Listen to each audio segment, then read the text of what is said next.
Hello and welcome to episode 316. 316. Yes, of the Comics Pals.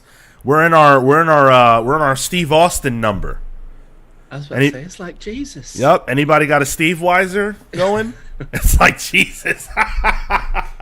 It caught me late. My Southern Baptist kicked in. Sorry. So Could you imagine Jesus speaking up Austin 3:16? I just want your wrath. I'd like to see that. I would like to see someone should make that video game, Austin versus Jesus. I'd like to see that. Who do you think eats the pin there? Well, I think that Jesus is a giver, and he'd take the job, because Austin's got an ego. So, Austin will go home. He'll go home. He'll take his ball and walk home. Yeah, he's done. He's done. I ain't losing to him. He barely is a contender. He just got here. He just came back. I've been here. He's got a rocket ship tied to his ass. He gets the push that everybody always wanted. Anyway, yeah. Contrary to what you're hearing now, this is actually not a wrestling podcast, and also, that's not Tyler, nor do you hear Kale, because we actually replaced those bozos. We have two very special guests here today. We have the creative team from everybody's favorite, Bigfoot Knows Karate, and Bigfoot Knows Karate 2, Born Under a Bad Sign. I want to talk about that title. We've got Dan Price and Casey Allen on the podcast. Welcome, guys. Hey, guys. How's it going? Thanks for having us, y'all. Absolutely. Yes, thank you for joining. So before we get into this interview, and I want to talk about Bigfoot Knows Karate, Bigfoot Knows Karate 2 on Kickstarter right now. If you're listening to this live, say hello, by the way, if you're watching us live. And there are a few days left to join up for that, so we're going to dive into all that in just a moment. I want to let you guys listening know how you can support the show. We are, of course, the Comics Pals on all social media platforms. You can get us at the Comics Pals. If you want to watch this show live, YouTube and Twitch at 10:15 a.m. Eastern every single Saturday for the main show. If you want to watch our review show, comics review show, Pals Pulls, that is 6 p.m. Eastern every single Thursday. And if you want to help us out, if you want to support us to the max, that's patreon.com/thecomicspals, where for as little as $3 a month, you can support your boys, and you get access to some pretty cool content. Our newsletter, this week, thematically, I wrote about my feelings about Black Panther, Wakanda Forever. So we'll be talking about that a little later in our main topic. But yeah, you can get that. You can get our exclusive show, Palling Around. But you can also get your name, your superhero or supervillain nickname shouted out on the show. So with that being said, I want to say thank you to these fine folks. Thunderstruck, Rebecca Alejandro, The Night Stalker, Harris Nijinsky, Brian Demolisher Del Pozo, Random Rocio, Kefis the Incorruptible, The Great Destroyer, Hyper Viper 89, Momentum Mike Elliott, Starcross Catherine Stars, The Ultimate Fighter Snake of Talons. Thank you so much to all of you beautiful people. Without further ado, let's turn the attention to our guests of honor. So, Bigfoot Knows Karate. Right away, what a concept. You say that name, and it's just like, okay, what the hell did I just hear? What are you telling me now? But what I love about the name, what I love about the concept, is that when you hear it, you get it. When you hear it, you can picture Bigfoot. We can all picture Bigfoot. Then you picture Bigfoot kicking someone's ass, and you understand. Like, you understand enough to say, I need to read that. So can you talk about the concept, like bringing the concept to life, how it kind of came to you, and why it was something that you knew you guys had to bring to life? Oh, I don't think we can hear Dan. Hey, no, can you hear me now? Yeah. Yeah, hey, Case, you want me to go first? You want to go first? Yeah, go ahead and lay out the foundations. All right. So, it started really with a book that I used to do back in the day, and then just had a crossover with Halloween Man. The book was called Latex Avenger. Latex Avenger was a superhero satire. He had a sidekick named Spermicidal Foam Lad, and together they repelled crime 99.9% of the time. And so it was superhero satire, Family Guy style, turned up to 11 on steroids. And the comic was originally, Bigfoot Knows Karate was supposed to live in that universe and be a ridiculous, over-the-top comedy. But it was going to follow very similar tropes to other martial arts films and things like that we've seen before, the Bigfoot gets hurt and he gets found by the master, and the master trains him up, and then there's something happens to the master and revenge, and we've seen that so many different ways before. Sure. And so and then he was going to go on a Kane-like journey, and it was this whole thing that he ended up in a suburb of Dallas, and it was really stupid. And so I shelved it, put it off to the side, didn't worry about that for a while, but kept the name pinned up on my wall in my office. And about 2017, 2018, I started doodling the character again, but more in the style that you see now. And the character looked depressed and introspective. And, you started thinking about the psyche of a Bigfoot. What would that be like if you were the only one of your kind and nobody knew you and nobody cared and you were unprovable? And what would that do? And karate. So that was like a big thing.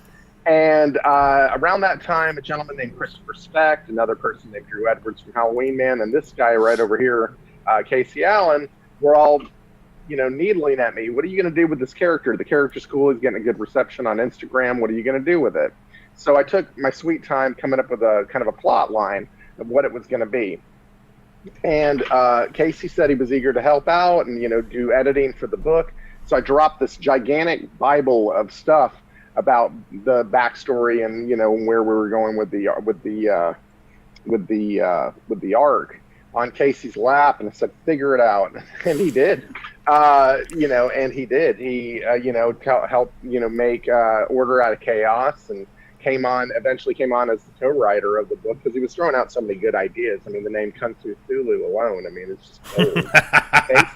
That's Casey, and that's kind of the genesis of how it started. And I did the first few pages as a proof of concept to show Casey what this was going to be. And he and I just had a meeting of the minds. We've known each other a few years now through the Comic Jam. And it was, and that's how it got started, really. And we've been running with the ball ever since. So anything you want to jump in with, Case? Yeah. So, all right.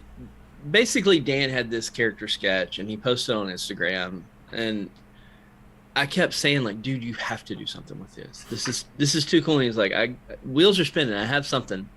And I volunteered to come on and edit. Because, I have another book that, I'm working on. I have the Comic Jam. And I was also doing a lot of interviews at the time for Spoiler Country. And I didn't know that I would be able to offer anything other than like, hey man, yeah, let's work on the story. And I kept adding like my dumb 2 cents into the mix. And so there's a character in issue 1 called Kung Fu Thulu. I was like, if you have a karate Bigfoot, you have to have, an adversary who is just as ridiculous. And so Kung Fu Thulu came into the mix, and eventually Dan just said, "You want to co-write? You want to help me co-write?" And I was really trepidatious about it. I wasn't sure how I would do it, and it's really is one of the best working relations I've ever had. Wow. With somebody, because we're kicking back and forth, and not everything that.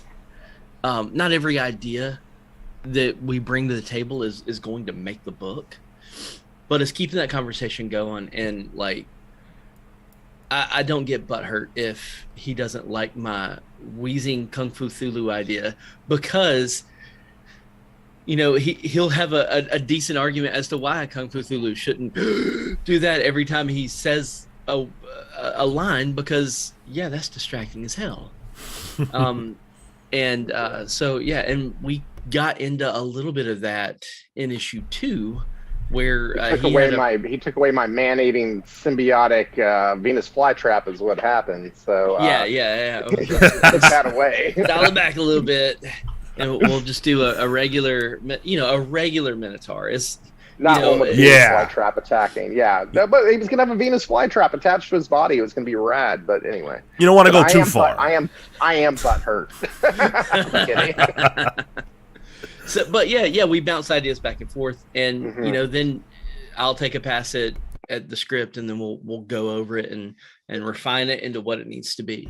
So that's I learned a lot about my writing too in this process, because I know that I tend to pace things out fairly slowly.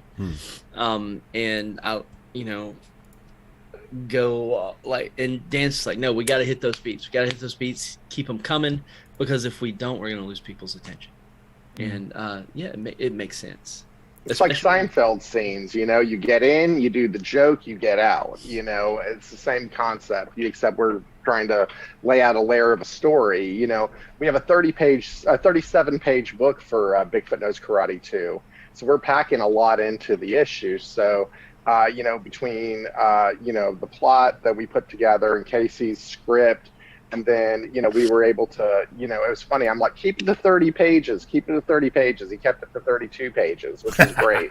And, or 33. And as I'm going back into the script, because we have the plot, he writes the script, he sends it back over to me to go do things. And I'm like, okay, we have to add 4 pages. And he's like, but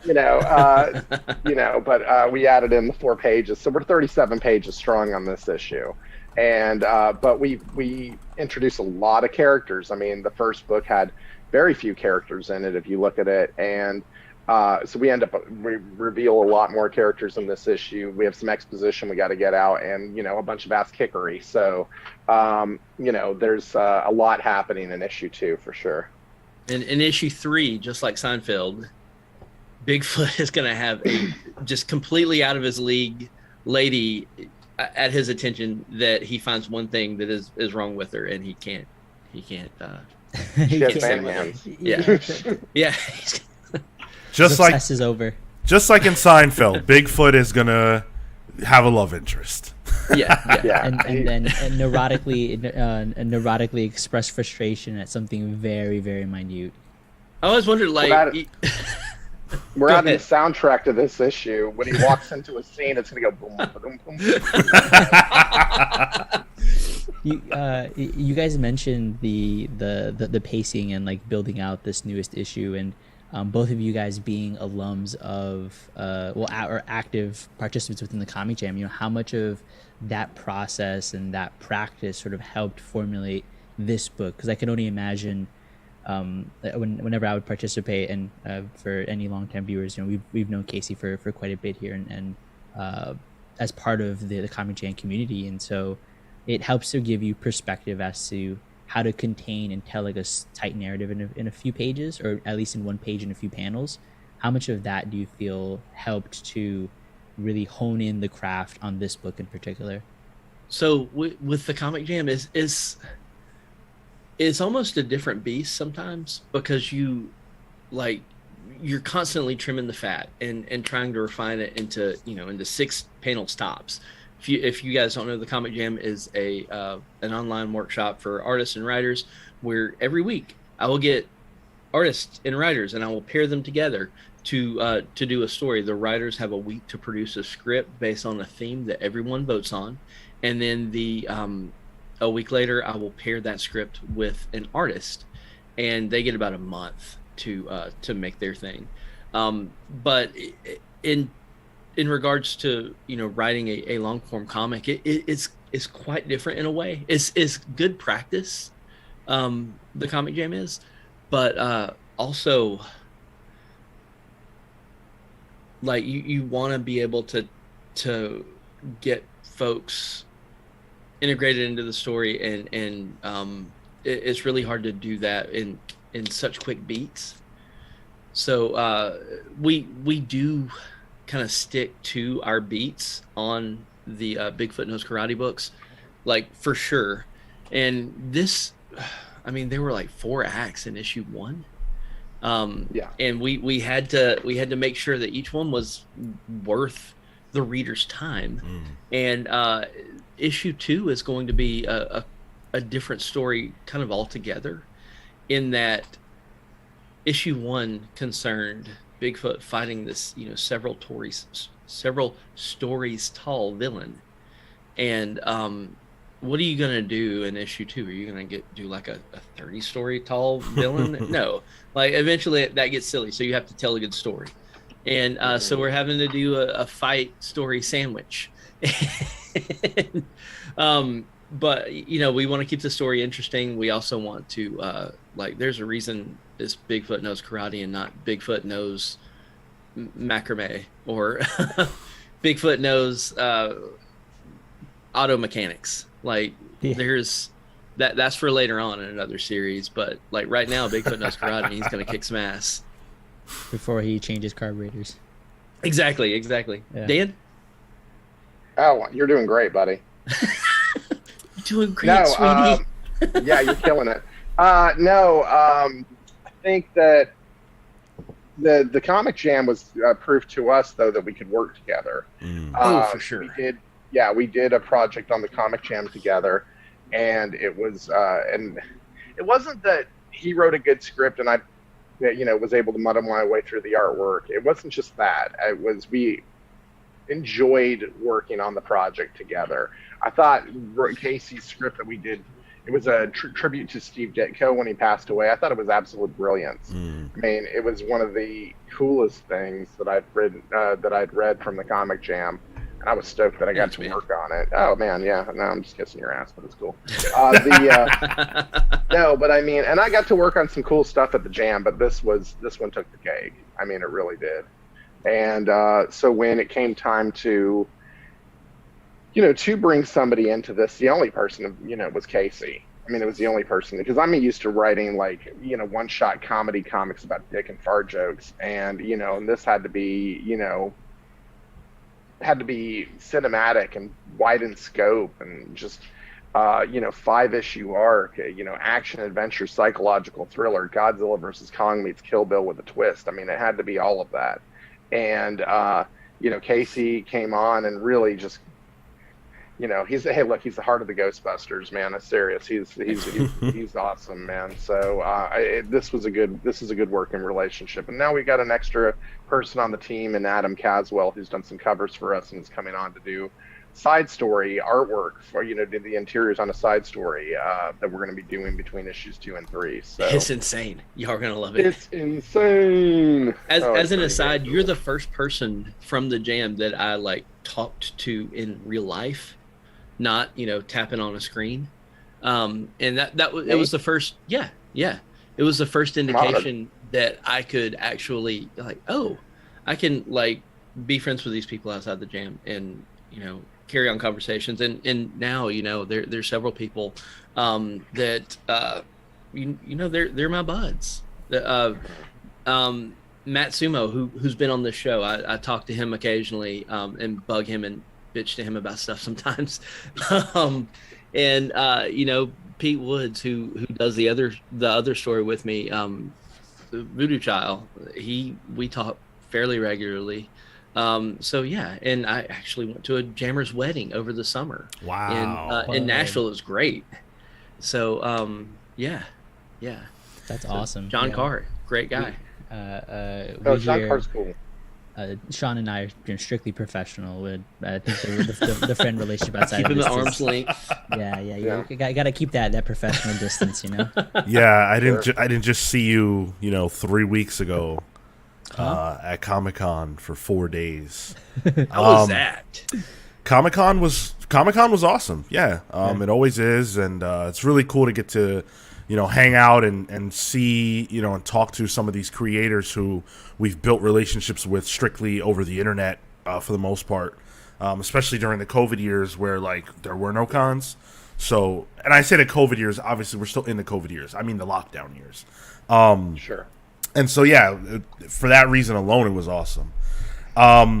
Speaking of awesome, I do want to reiterate before we get right back to talking about the book that if you are a person who wants to test the water, get your feet wet in comics, make something, do the Comics Jam. Try it. Yep. Hit us up. We're on Twitter. We're on Instagram. We have a Discord. That's where we do the actual discussion and votes and stuff. and it's a lot of good people. I personally try to vet everybody that goes in, because I don't want somebody coming in and just being a jerk. We have people of all stripes. And, I don't want somebody coming in and just, stanking up the water. That's a technical term, right? Stanking up the water? I think that's the one I heard, yeah. I want to try it. I can't believe I haven't Dude, yet. Yeah. Bring your ass over. A lot of fun. It's fun, man. It's fun. You'd like it. Well, you know what else I like? Bigfoot Knowing Karate. Nice segue. Well, because right now on the screen, the listeners can see some of the art. I've got some art up there from the book, and if you're looking at that, it's awesome. If you're not looking at it, imagine that Bigfoot knows karate, and he kicks ass, and that's kind of the concept, and I keep harping on that because sometimes, especially from a messaging marketing standpoint, what's simple is effective, and it's not just Bigfoot fighting, like you talked about, like there are other things happening. Like the first issue establishes that, and I don't want to spoil it. I want people to go pick it up. And one of the cool things about the Kickstarter is that it's actually affordable. Sometimes, especially lately, there's a lot going on in the world. Comics Kickstarters can sometimes feel a little bit pricey, when you get to that individual issue that's running $15 and stuff. And I'm not trying to denigrate anybody. You have to do what you have to do. That's not a problem. I'm saying that part of the strength of this Kickstarter is that not only is it affordable, but you can actually get both issues. You can get both issues for an affordable price point, whether that's digital or physical. So you can see for yourself what we're talking about here. But the fact that it is so good looking is a big part of the draw. So Dan, building the visuals for this book, and what did you want to bring to this from the visual aspect? Because it looks amazing. Thank you so much. I wanted to bring brushy, grungy, organic, kinetic. Those were the buzzwords that were going through my mind when I was putting together the art style for this book. It couldn't look like every other comic out there. I can't draw every other comic out there. Let's just be frank, man. I can't draw realism. That's for the pros. For me, it was like we gotta come up with something different, unique, that's gonna fit the vibe of the character. It's gonna fit the vibe of the world that we're working in. And so those were some really big buzzwords for me when I was drawing it. Loose, just free, action oriented. I wanted him to feel like there was movement even when he was standing still. And and it goes into things like the panel gutters, just making them brushy and just loose. That was really, really important to me. And then even when you added in the lettering, it had to be rough and tough, and the word balloons were something that I was really concerned with, that Bigfoot's his thoughts were made, or the Harbinger character that's in issue 1, the word balloons felt different for her than it felt for the bad guy at the end, or Kung Fu Thulu, that everybody had a voice, so the look of the book was very important. I wanted a page to be not just 5 panels on one board, but for them to make sense visually together. Sure. That you had an anchor panel and grab people's attention and that sort of thing. So that was really my main motivator, for sure, in terms of the artwork.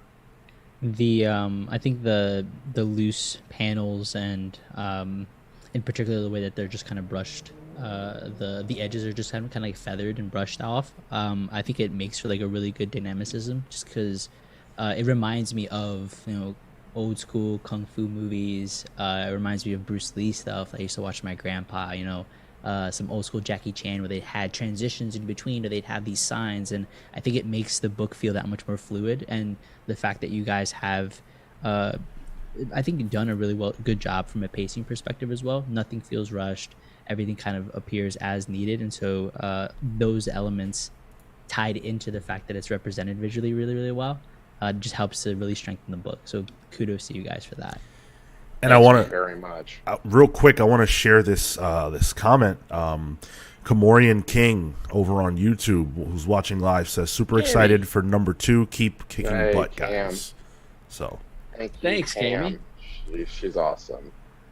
She's awesome. She has a Kickstarter currently going on for Regium Antiquium. I hope I'm pronouncing that right, but she funded in an evening, and just a good friend. I've known her for a long time on Instagram, probably about 3 or 4 years now, and it's great to see that she has like the #1 webcomic on Global right now. Wow. Comics. So it's really nice to see her kicking some ass and taking some names and getting the recognition she deserves, because her artwork is stellar, absolutely stellar. My cat just came over to say hi. So you may hear from him in just a minute.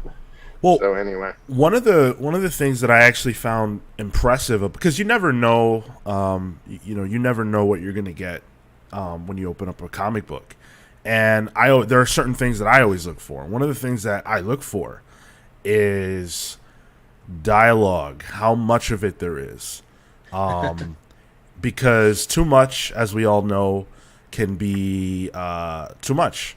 And this book felt like it breezed by when it needed to. The dialogue doesn't overstay its welcome. It's kind of like bang, bang, bang.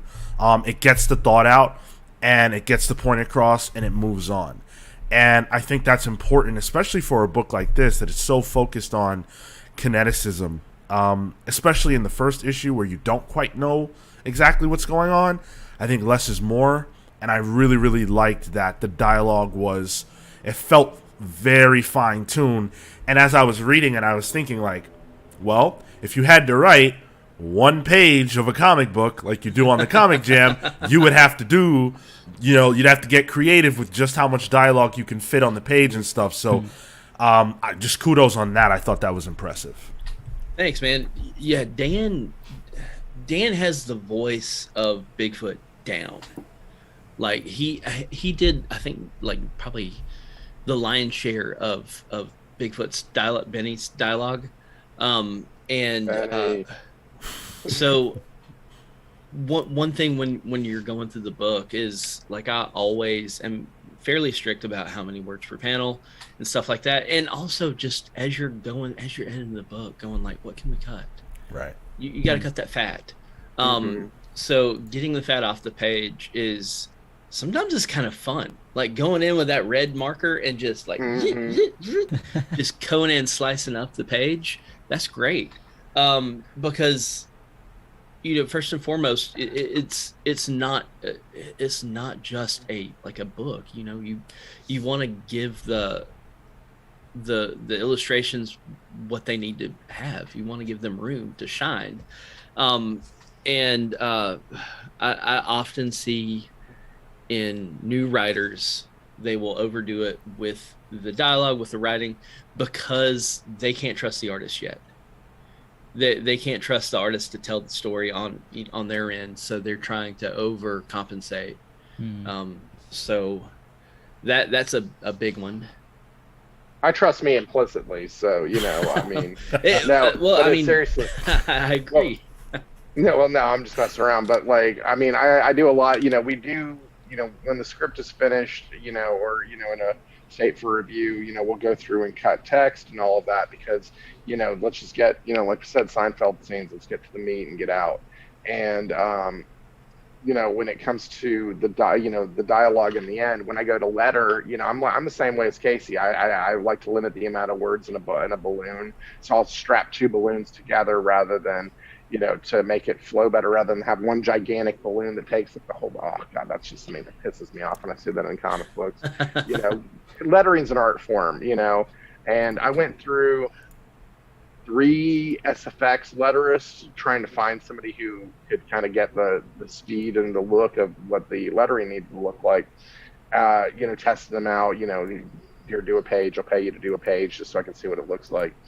Everybody got it, from a superhero perspective. They were all like, it was all clean and bright, and I'm like, y'all, It needs to be dark. It needs to be grungy. It needs to be, it has to reflect the book. So then, and I don't like writing sound effects anyway, because there was like splish, sploosh, just terrible. And that's spermicidal foam, lads. That's it. That's his sound effect, splish, sploosh. And he has foam throwers where he throws spermicidal foam out of guns. Oh my God. Yeah, they're awesome. Hey man, you never seen a sidekick so rad.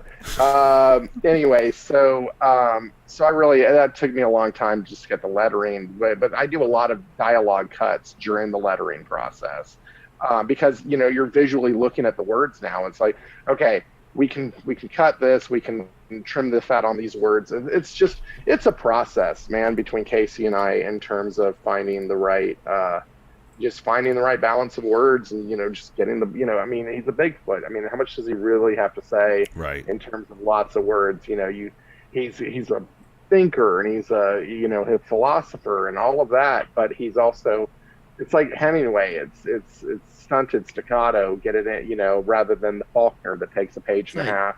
Michelangelo write one panel, you know what I mean? Had to chisel a lot of marble down. That's right. Get that statue of David's tiny wiener just just right. Perfect.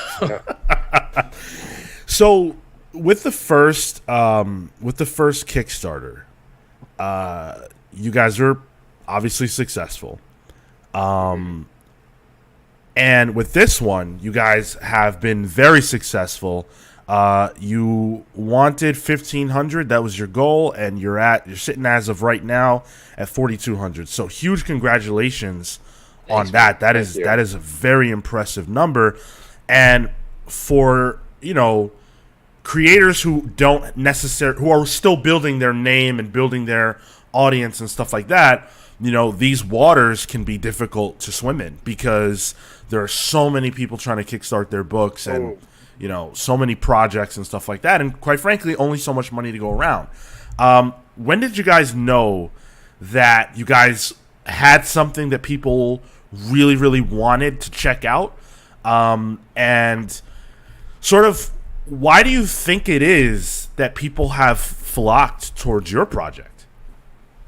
So I knew when I saw the enthusiasm that people were having for Dan's Instagram stuff.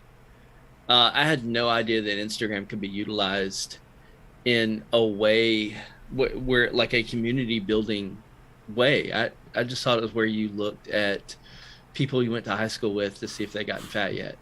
So like when you get on Instagram, there is a thriving art community. It's so very positive. There's so much like negativity on other social media things that it's kind of hard to get away from the noise and actually appreciate the thing for what it is. In Instagram, there's really not a whole lot of like drama and bullcrap. It's just people putting up their artwork, and there's a really strong community, and folks started sending in like fan art for Bigfoot Knows Karate. Awesome. And it was we're over 100 pieces at this point. Wow. Yeah. Sorry to cut you off, Case. No. I mean, when I saw the enthusiasm, I was already a part of the project, and then I was like, "Holy crap! Like, what did I step into here? This is nuts! I better deliver." That was another thing. I was like, "Holy shit! I better like make sure that what I'm doing is worth their time." So hopefully I'm holding up my end. The reviews on the book were strong for sure on issue 1, but the fan art that threw us off initially. We were like, holy shit, these people are taking time out of their busy day to draw this character that hasn't even premiered in an issue yet. And it started, I don't know if we have lightning in the bottle per se, but it started at least making us feel like we had something. And we better produce on issue 1, because the hype was already pretty high. So glad that worked out. Glad people liked the book. We had one review that basically said that that the ending didn't make any sense. And I'm that it wasn't linear enough, and I was like, and not so that those are not the terms that he used, but it was, but I basically, we're not writing a Saved by the Bell episode where it's just like, where it's just this easy story to digest for 12-year-olds. No, I mean, I'm an English major in college, right? You don't work for this a little bit. We're not spoon feeding the story to you. You're gonna, think of it like Lost, where you're getting questions thrown at you every episode, and then you're getting some answers every episode. But the building of questions is one of those things, and so that's kind of an approach we're taking with it. We want to keep questions coming. We want to give resolution too. So by the end of the arc, you will have a completed story, plus an epilogue that Casey came up with that will lead us into arc 2 if we decide to go that route. So we've got, he's got some ideas burning already, and I got a one-shot book that I want to do after the second arc, and second arc somebody else will be drawing that. Yes. Man, you know how it is. Drawing a book's a beating. I mean, with the full-time job and the kids and the wife and the dog, cat, and cat's really needy, so there's a lot going on, but having fun establishing the world, through the art of this issue, I hopefully be able to maintain that look and feel across artists and then over the next issue, next arc, etc. I think this issue is going to be the one that proves it, where people were curious about issue 1, wanted to see what we're about, and they probably liked it. Can we maintain? And I think that this issue, like, we're bringing it. That there wasn't a second of us writing this where we were like not thinking about like, oh, we need to bring the same energy, bring the same level of of storytelling that we did in issue 1, because if we don't, people are gonna go like, all right, that was just like a goofy idea that was a fun one issue, and now it's just whatever. So it is our aspiration and goal to be one-hit wonders, and the flock of seagulls of indie comics. Well, you failed. Yeah. You failed because the second one is I mean, and that's the funny thing is, like, it's funded, so it's a hit. It's a hit, and people want more, and I think that the first issue, like, on concept, you got me. On concept, I think you got most people. But then when you get to the end, at least the experience that I had was, oh wow, there's something underneath. There's more. Like, do I want to read this for X amount of issues if it's just Bigfoot kind of, moseying around the woods fighting whatever? Actually, yeah, I probably do. But if there's going to be more, if there's going to be if there's going to be that, but then also something underneath and layers and different things going on that are actually maybe even more intriguing than the initial concept, well, shoot, sign me up. It's a no-brainer if you're into the first one. We wanted to subvert the expectation because the name itself has a certain draw to it, whereas oh, I know exactly what I'm getting here. No, you don't. Exactly. But you're gonna get it and a story, because like that was the whole point. We wanted to keep people on their toes and kind of throw people off with where we were going, because if it's just two big strong dudes beating on each other, I mean, you can get that in so many other comics. You don't need to have a Bigfoot Knows Karate comic to do that.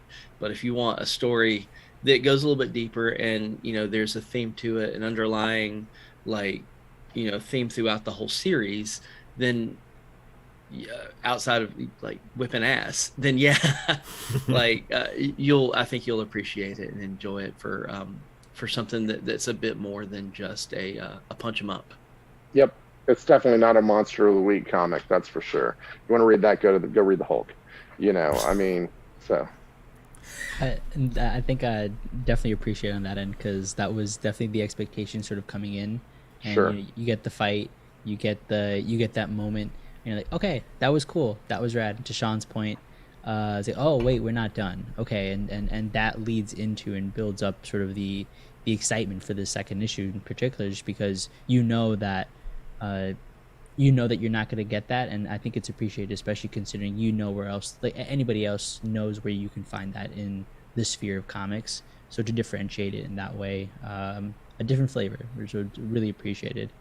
And Dan, you mentioned having to do this with a job, with kids, having to deal with family. Where do you guys parse out the time? Because I think that's probably one of the hardest pieces for anybody who is an indie creator, who is on Kickstarter. Where do you find the time to, one, work on the book, but then the second part of that is like the promotion aspect of it. You have to be out there, and you have to put in those hours to really get the book into audiences.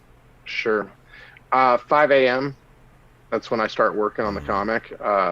Not this week. I'm still recovering from Baltimore Comic-Con because I got like 4 hours of sleep over the course of 4 nights. So, but the 5 a.m. is the usual time I wake up and start drawing. That's a good time for me. Everybody's asleep, and I can get what I need to do done. I sit outside out here on my deck and just draw and knock it out that way. And then time in the evenings after everybody's fed and all that, maybe I'll knock out another hour or something like that. But I try and get like 3 or 4 hours in a day if I'm lucky to draw every day.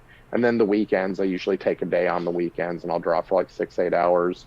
And it generally takes me about 4 days to knock out a page, that way. But if I'm lucky, and I do the art, I do the line art, I do the colors, so I'm real particular about colors. So if you notice in the book, the colors really kind of tell the emotion and the story, and and act as almost like a character in themselves, because they really do set the tone for what's going on in a scene.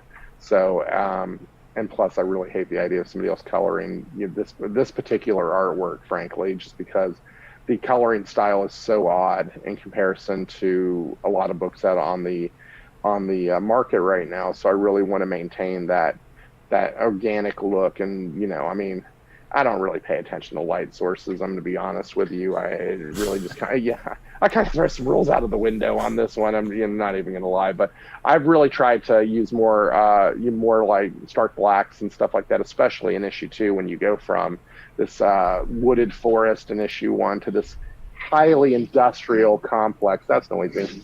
That's even noisier. I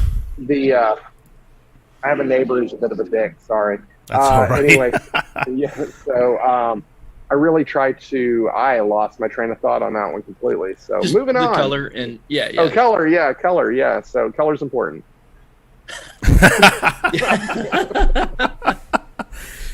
Yeah, I think people underestimate what it takes, the time it takes to produce comics. And you're both family men. Like Casey, you have a family, and you have you guys have full lives. It's not easy to do this. Like, you have to fit it into your leisure time. Like, that's not leisure. That's work. But I guess that's what it takes. Work Absolutely. breaks, bathroom breaks. I hate to say it. When everybody's in bed, as soon as they hit the sack, I'm up, and I will fall asleep with the computer in my lap, like more often than not. And but it's all just kind of utilizing that time to do what you got to do. Yeah. So, and actually do a lot of discussion with Dan.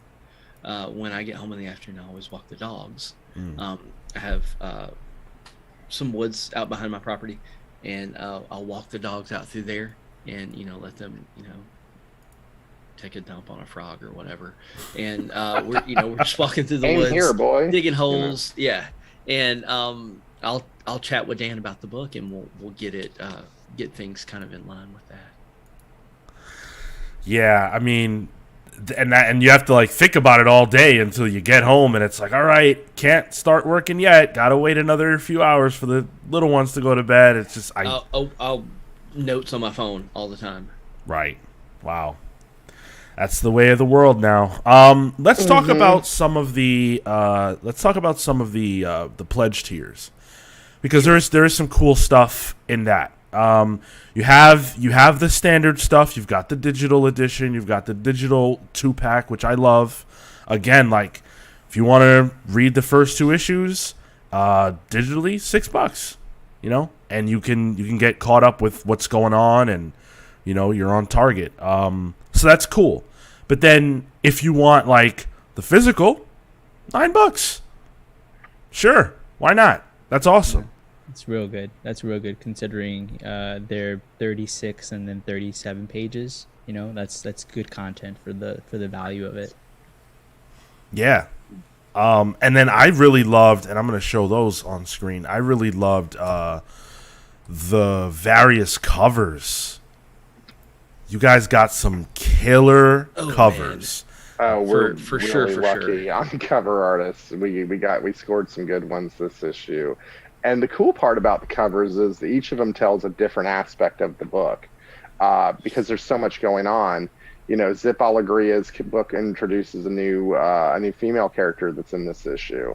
Jevin Loop brings his cover brings up some periphery characters in there with Chupacabra with the shotgun and Thermonucleodon, and so those characters are pretty rad. And then Adam Caswell's cover is this beautiful Virgin variant wraparound. You like that, the Chupacabra with the shotgun? That's funny as hell, man. Oh, His my story, God. I'm giving him an arc, and I'm so stoked on it. I had to do some major convincing with Dan, but yeah, it's going to be great.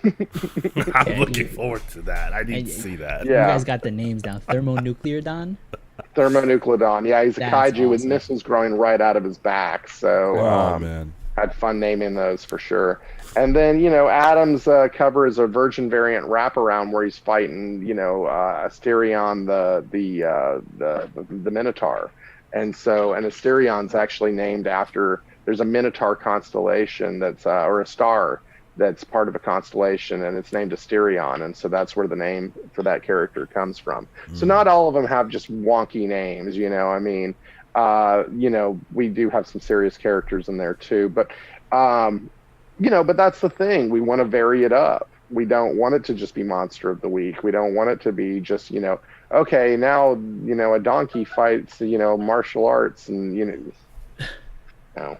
We wanted to bring something, they're not a convention, like a naming convention, like you go to old 90s comics, it's like, Young Blood, Blood Strike, Blood Dude, Blood, all these, I hate naming conventions where you can start to figure out what they're thinking. We have a Bigfoot Knows Karate, we have a Chupacabra with a shotgun. Now we're going to let that lie and come up with some other stuff. What's up, kid? Initially, my idea for Chupacabra was that he taught hot yoga or something equally dumb in Ojai, but Dan was like, no, we have to. No. Can you imagine a Chupacabra in yoga pants? I'm just putting that out Oh there. my God. Now we do have the joke that we're gonna one day Bigfoot's gonna retire and it'll be Bigfoot does Pilates, but I can't wait to see where else you guys take it. Like if you decide to do an arc beyond this, and I mean, there's still, I think you said it was 5 issues, right? So yeah, there's still stuff to come, but this can get so wild. And they're called cryptids, right? Cryptoids? Yes. Yeah. Yes, cryptids. I never heard that term before. I didn't realize that there was a catch-all term that encompasses all these different, pseudo-scientific, pseudo-real creatures that people talk about. Oh, yeah. Oh my goodness, there's an endless stream of characters that you can introduce. Oh yeah. Then the world of cryptozoology, there's some people who are really, really into it. So there's a lot of material to pull from. I mean, we show characters in this issue that are based on the Brazilian electric Alicante, okay, which is like a phoenix-like bird man, okay? And we incorporated that into the first issue in the first scene where one thing we haven't talked about yet is Bigfoot. You can't see Bigfoot, okay? Like that's just one of those running rules in the book that unless the people who are around him are touched see him, that they have that ability, and in issue 2, there's another explanation as to why that's visible, that he's visible, but he has some control over himself and whether he can be seen or not. And when he's not in this plane of existence, he shifts to another plane of existence that we touched on in the first issue, and which is this hellscape that we call the Unreal. And so in the first sequence of the second book, it takes place in the Unreal, and he fights these what we call electrocante, which are alacante that are made of pure energy. So we try and put different spins on the characters and bring out but we can there's little puckwudgies in this issue, which are these little gremlin-like devious little gremlin characters that are from lore. So we're really able to incorporate a lot of characters into this and get to play with the world's cryptids and have some fun with it. And kaiju too, creating new kaiju, new cryptids, new ideas, and bringing something different to the table. You often don't, you got Godzilla, who's, obviously an atomic-based kaiju, but take that to a next level when he's actually got armaments coming out of him. That's pretty rad. I'll take that. That sounds different. Well, my favorite character is the rabbit. Oh, yes. I'm glad you mentioned that. Love him. He was going to die initially. No. Does he have a name? Initially, he was going to die, but he has a name. We can't give it yet. Okay. But yeah, he has a name. Yeah, but right now we're just calling him the Bunny. And he's great, man. He's turned into kind of a spirit animal for Bigfoot. And, they had this connection with each other that, like you said, you can't see Bigfoot, but for this brief moment, it's Bunny and this Bigfoot have this moment with each other. And I think that was something that was very important to the character of Bigfoot, Benny, whatever you want to call him, that, just humanized him in a way. And, and just had that recognition that somebody saw him, something saw him, and that was huge. The concept of the real and unreal, I thought was a really cool introduction, especially the fact that it's access to this sort of mindfulness and meditation. And I'm the resident Swamp Thing person on the podcast, and that's the vibe that I got. And so I'm like, okay, cool. Very They're cool. entering this sort of other realm, but I think it also plays and toys with the idea of the fact that, well, Bigfoot, cryptids in general, where do they exist in this reality, or are they not actually real? So I thought that seeing that and seeing it visualized was a really cool way to play into this concept of the entirety of the cast, essentially. Like how can we how do we toe the line between what's really happening and what is this unreality, especially considering that cryptozoology toes that line as well. Yeah. Real cool. So yeah, that whole thing is, we're gonna get a lot deeper into that as the series goes on, as to Awesome. Explaining kind of what that is and how it's accessed and everything. I'm so glad that you picked up kind of what we're putting down there, because it is something that is going to play into the larger story quite a bit. Absolutely. Looking forward to that, because that part was real cool. I'm looking forward to getting my hands on issue 2, which is why I am right now choosing to back the project, and I think you guys should thanks, too. man. Thank you. Yeah, absolutely. I'm gonna grab the first issue in physical, because I mean listeners know that I do not like reading comics digitally, so I'm gonna grab the first and second issues physically. Thank you very much. Thanks a lot, man. Yeah, absolutely. And I think that if you're listening to this and you found, there we go, just did it. I think if you're listening to this and you found this conversation to be compelling and you think that this is a fun concept, back it. Support indie comics if that's a thing that you can do. Not everybody can, but if you can, you should. I think this is awesome. It's a lot of fun, but it's not only goofy. It's not only action. It's not only comedy. There's something happening underneath that makes this something that I think you'll want to come back to until Dan and Casey decide to stop doing it. So yeah, back this project. You've got a few days left to do that. If you were listening to this post live, you've got 4 days left. So go ahead and check that out. That's what's the website that people can go to get to the Kickstarter page? We're going to link to it, but if they don't see the link and they just want to jump right into the website. Yeah, the easiest way to get to it is BigfootKnowsKarate.com. We have a button right there right at the top of the homepage where you can click on that and go directly to the Kickstarter. If you're on Instagram or Twitter, you can go to my handle is at Danomite139. That's DANOMYTE 139. I watched way too much Good Times as a kid, and that made an effect on me. So anyway, you can go there. There's a link tree on both of those bios. That'll take you to the website, take you to the Kickstarter, t-shirt shop, social media handles, all of that. So yeah, but easiest way, BigfootKnowsKarate.com. Go check it out, and you can see some of the fan art there as well. And I need to update that. I keep saying that, but one day I'll get off my ass and do that. And but yeah, no, thank you if you're listening to this, please go check out the Kickstarter.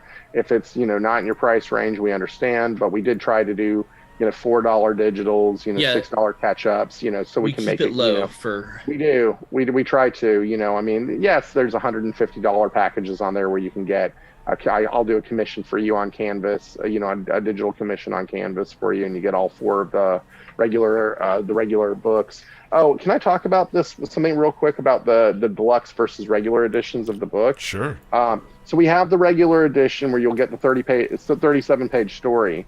And then we have the deluxe editions, okay? And the deluxe editions are going to include an art gallery, some sample pages of the spin-off book the side book that we're doing, as well as a director's commentary. So you can click on if you remember old on DVDs where they had the director's commentary link.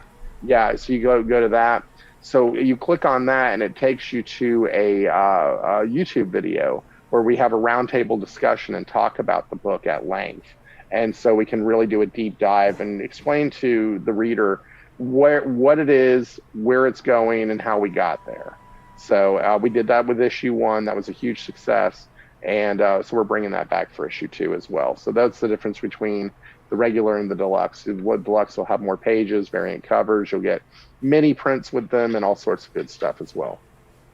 That's awesome. I love that. Yeah. I Thanks. feel like that's not done enough because people come and listen to podcasts like this, and they kind of want to hear like what were the creators thinking and stuff like that, right? Yeah. But you guys can provide that. You don't need me. You don't need Marco. You guys can provide that answer yourselves through things like that. So that's really cool. Well, the thing about it is when you're in campaign mode and the book's not out yet, you want to guard the book. I mean, we sold issue 1 as a punch 'em up. That's how we sold it.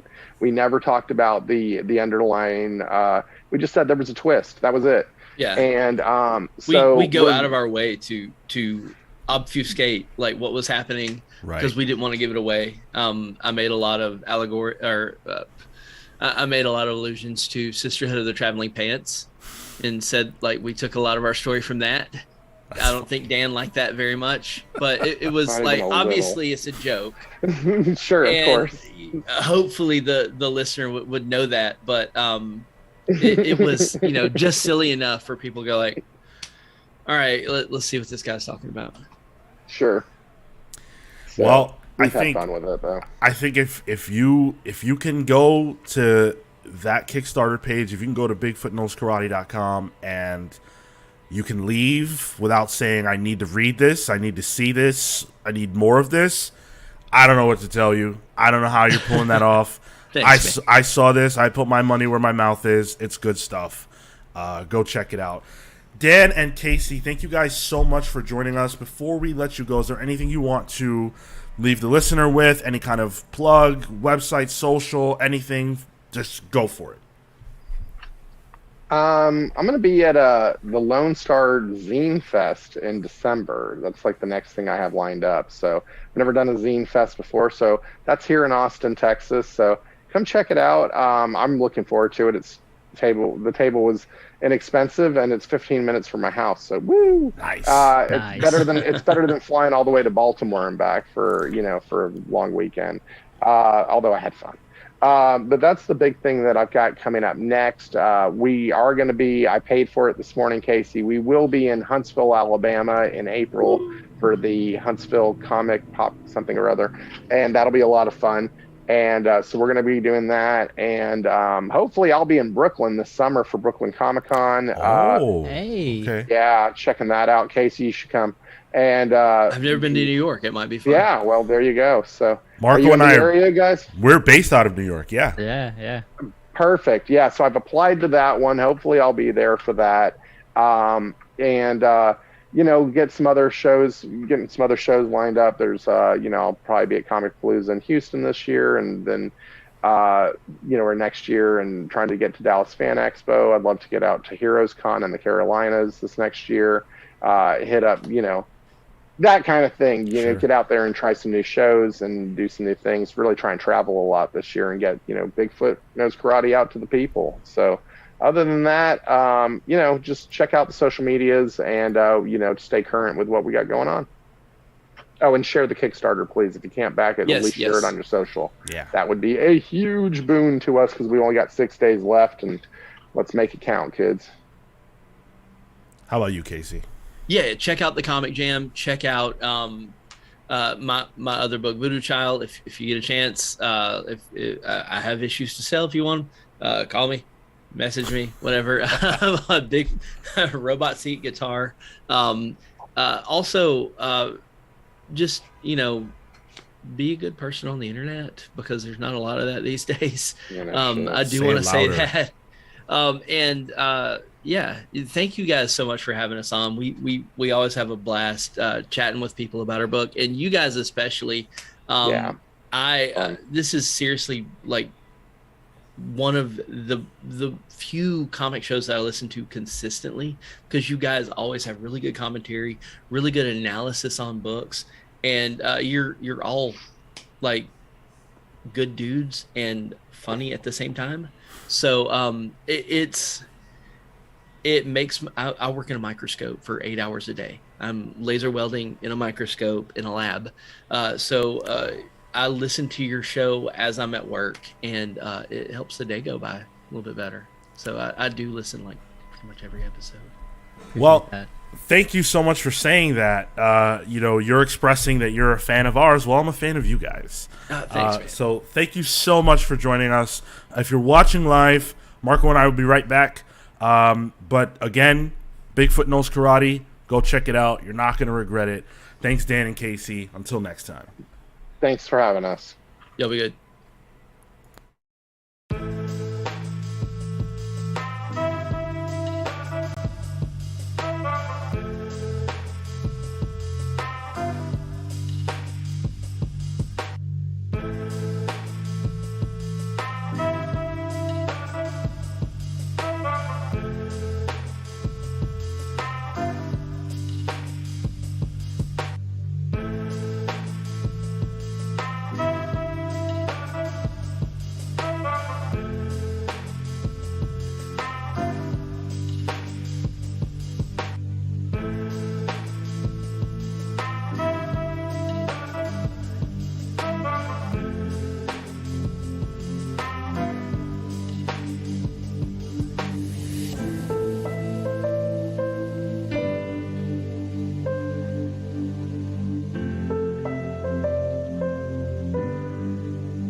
Hey, welcome back. The screen looks ridiculous.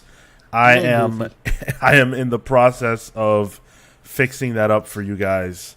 But okay, you started with hey because that caught me off guard. I was like, hey, whoa, okay. Dude, I'm excited for that book. Heike, real good stuff, real good conversation.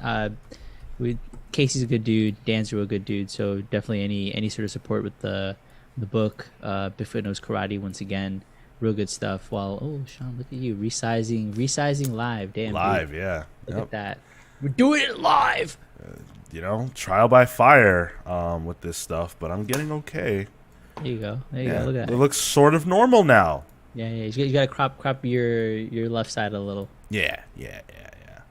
Thanks. Big shout out to the Bigfoot Knows Karate guys. Really, cool book, cool concept. I think, I think it's worth your time, worth checking out, for sure. We've got more show to do. We're gonna be talking about Black Panther because the movie is out next week. I'm seeing it next Thursday. So I'm also seeing it on Thursday. There you go. Guess we're not doing Pals Pulls next Thursday. Oh, I'm doing Pals Pulls. I'm gonna be there. Mine's literally, my theater is maybe, I don't know, a 5 to 6 minute walk.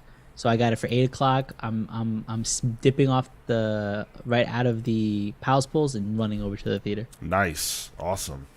I wish I was able to do that. I got to get all the way downtown. But before we talk about Black Panther, we got a couple of things we're gonna do. I want to read a quick listener comment. Yeah. From the show last week. From perennial commenter Dan? None other, the one and only Dan Trudeau. So this is what Dan had to say. This was about DC and James Gunn's takeover and where all that's going. Dan said, given the fact that he made 3 Hangover movies, I don't trust Todd Phillips to know when to call it a day on his Joker films. I think a Superman Justice League 2-movie package would be the best way to launch their era of DC. That said, I do think starting with the Justice League may be a good move, especially since, unlike the Avengers, DC still has access to their iconic characters. It gives them a shot to finally get out of the MCU's shadow. A long shot, but a shot just the same. There's no way to know how this will all play out, but this was the best option DC had on the table. As Sean said, it's a big win all around. Yeah. I like your first point. Fair. I think that was in response to potentially me, who I'm like, he's gonna finish up his sequel. They're gonna wash the slate at that point. But depending on where they keep it in the larger universe, especially if they continue to keep it separate, if they have a story to tell, I'll listen because I like the first one well enough. I think the concept for the second one is really, really cool, very interesting and different. Sure. So you know what? If they have me with the second one, and they're willing to say that they have something to say in a third, I'll tune in. I'm pretty much with you. I didn't need a sequel. I was very comfortable with that being the one story. But I agree that the concept of this second movie does seem interesting. And who am I to say no to good story? That I'm never that person. An internet critic, And then I agree with everything else that Dan said. I think DC's winning in the film spectrum, at least in terms of announcements, in terms of hirings. We'll see how things actually play out once we get announcements of real films. Yeah. Things that are actually going to release once we see footage, casting, all that stuff is up in the air. But James Gunn and Peter Safran, I don't really think you could be in better hands. People who are actually available. I read that. Well, actually, we talked about this on the show that they approached Kevin Feige at some point, and he declined. So, gotta love it. Can you imagine that? Like, that's a goofy approach. First of all, if you think about it, the fact is like, oh yeah, why don't you leave this world that you've been toying with for the past 10 plus years? come join our little squad and see what you can do here. It's like, no, dude, I'm comfortable. I'm beyond comfortable, and I have more planned out. Right. I'm not gonna get that.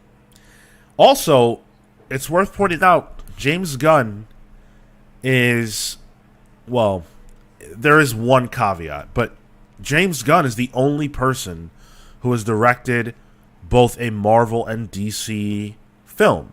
The caveat would be Joss Whedon, but Joss Whedon was working from what Zack Snyder had done. Right. Right. So that isn't, I don't know. Well, some people might count that, but so James Gunn in a really interesting position to be spearheading the DC films going forward. I love it. I'm excited about it.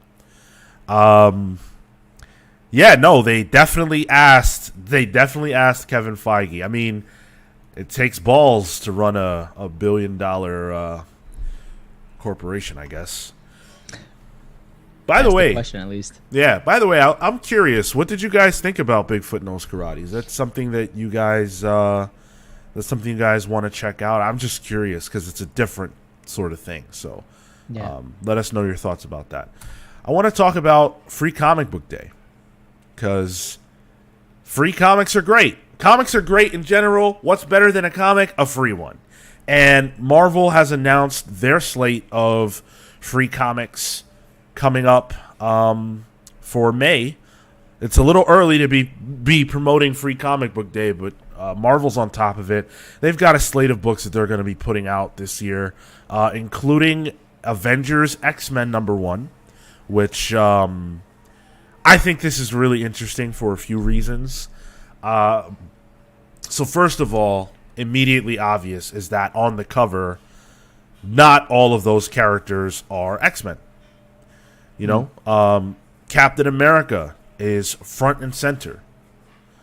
We've got Deadpool, who is, you know, not technically an X-Man, an X-person. Yeah. There's a pretty good mini arc in the newest Wolverine book, like issues 20 and something, where he comes and interrupts the book just because he's annoyed that he's not been asked to join X-Force. That's funny. It's a lot of fun. Yeah. So I have a couple of theories about what this could be. First of all, this reminds me immediately of the Uncanny Avengers run by Rick Remender. Yeah. So in that book, the X-Men and the Avengers form a unity squad where they team up because from a PR standpoint, post-Avengers versus X-Men, things were a little rough. Things were a little bit rough, and so they wanted to show face. Great run. This gives me those vibes. Also, worth pointing out that Cyclops is not on the page, but he actually is. Yeah. Because the guy in the back, if you can see this, is the character who, in the pages of X-Men, Cyclops has been portraying, because Cyclops died, and he publicly died, so he can't appear in public as Cyclops. So he's created this Captain Krakoa character. I'm dying to see Captain America and Captain Krakoa play off each other. It's such a a Saya Man kind of situation. Yes. I love it. And like the color scheme is the same as well. So that's funny. That's the thing I think of every time I see him. I didn't even think about that. Yeah, dude. Yeah, like the maybe not the mask itself, but for me, like the whole getup and the concept of it comes from that. That's funny. Yeah, I mean we don't know a ton about what this is going to be. We do know that this is sort of setting the stage for Fall of X. It's going to introduce us a new lineup for a new team book. If this is the lineup, I think it's pretty clear we're getting some form of a Unity Squad. But the other thing that this issue is going to give us is we're going to get a preview of the new Jonathan Hickman Valerio Schiti joint. Hey, okay. Yeah, whatever that is that we don't know exactly what book it is, we're going to get our first look here. So interesting. I I'm probably leaning toward it's going to be something Avengers related, less so X-Men, because if what we've been told is true, he's not going to touch the X-Men, so probably going to be something Avengers related. And if he's handling this team, does that break his rule? Because they're technically X people on this, like, slated on this team now, right? I agree with you, and I don't think this is that project. Okay. I get the feeling from the solicit that those are separate entities, but this emboldens my opinion that it's a Doctor Strange book that they're working on, because Doctor Strange is an Avenger. Oh, okay, interesting. Granted, you could put whatever the heck you want in this. You could put a Jonathan Hickman story wherever you feel like putting it. Sure. But I think if you're trying to put it somewhere where it belongs, where people who it's for will pick it up, I think this is as good a place as any to do that. Yeah, fair enough. And I mean, for this kind of a squad too, I don't know the long nailed person, and I'm trying to remember who that is. Oh, that's isn't that Siren? Yes. Okay. Yeah. Okay. Yeah. Good stuff. So we're getting some cool stuff out of that. And I like this as a concept for Free Comic Book Day. You get a collection of stories. They're bite size, and you're getting a new book from an otherwise like infamous writer, right, and team. So a good way to also attract people to this book. A real cool way to get people in, and then from a content perspective, I think just a good way to produce a free comic book. Yeah. They're also going to be giving away copies of Amazing Spider-Man and Venom. Nice. So this is going to sort of sow the seeds for the summer of symbiotes that's coming, which, boy, I am not excited for that. You don't like symbiotes? I like symbiotes. I like Venom, Carnage. You can catch me with Toxin a little bit, Riot maybe. But it is getting a little hairy. Although I will say that now that I'm reading what's happening in the Venom comic, now that I'm all caught up with that, I'm a little bit more intrigued. And by the way, what the heck is happening on this cover? This cover is showing us Venom with Ghost Rider chains, the spirit of vengeance, spirit of Venom. What's going on with that?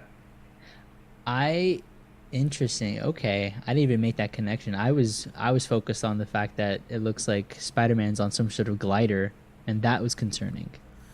That is tremendously concerning, but we already know that Spider-Man is like being funded by Norman Osborn. So I think that's just an extension of that, which we saw in Spider-Man #1. Were you there for that? We did that on Pals Pulls. It was the the JR stuff. Yeah. Woof. Oh my God, you can't get on this podcast and disrespect the legend. I'm not disrespecting him. Go listen to that episode. I feel like I made my points clear. Wow. Also, can I just show you this T-shirt I'm wearing right here? This cool Cyclops T-shirt. And it's kind of like tie-dye too, which is awesome. Yeah, dude. That's I rad. actually got that at Comic-Con. Wanted to show it off just because we were just talking about Cyclops. This past one? Yeah. Oh, get out. Nice. Yeah, dude. I'm on brand. It's, 'tis the season. It's November, man. Hey, I'm ready, dude. I've been singing Christmas carols. Wow. Marvel's going to be putting out another Marvel Voices free comic book day issue. So you kind of know what you're going to be getting with that. It's going to feature a variety of different characters, a diverse cast of characters and creators, telling various different stories from previous issues of Marvel Voices. So It's a little bit of a compilation. If you've missed out, you can get some of the stuff they did for the Black Marvel Voices. The Asian American Pacific Islander Marvel Voices and all that good stuff. So that's pretty cool. A little sampling. Yeah. And there is a new story in there as well. Nice. Yeah. Okay. Awesome. Yep. And then the last one is a little cutesy one. Do I have a slide for that? Yes, I do. Spidey and His Amazing Friends. Hey. Which is, Spider-Man Gwenpool. No, not Gwenpool. Spider-Gwen and Miles Morales. There's actually there's a show on. I'm not sure what channel it's on, but Disney Junior. Disney Junior. I saw it once randomly, flipping through channels. It was pretty cute. So yeah. I'm glad they're hitting different demographics. This feels very much like the manga approach to comics and like the addressing of the different populations that you have.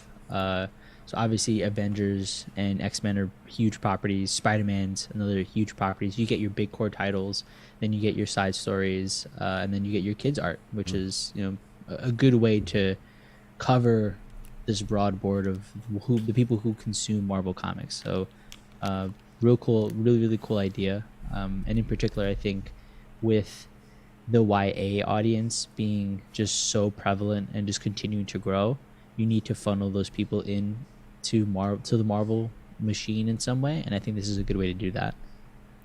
Yeah, I think that this is a tremendous line of offerings for Free Comic Book Day.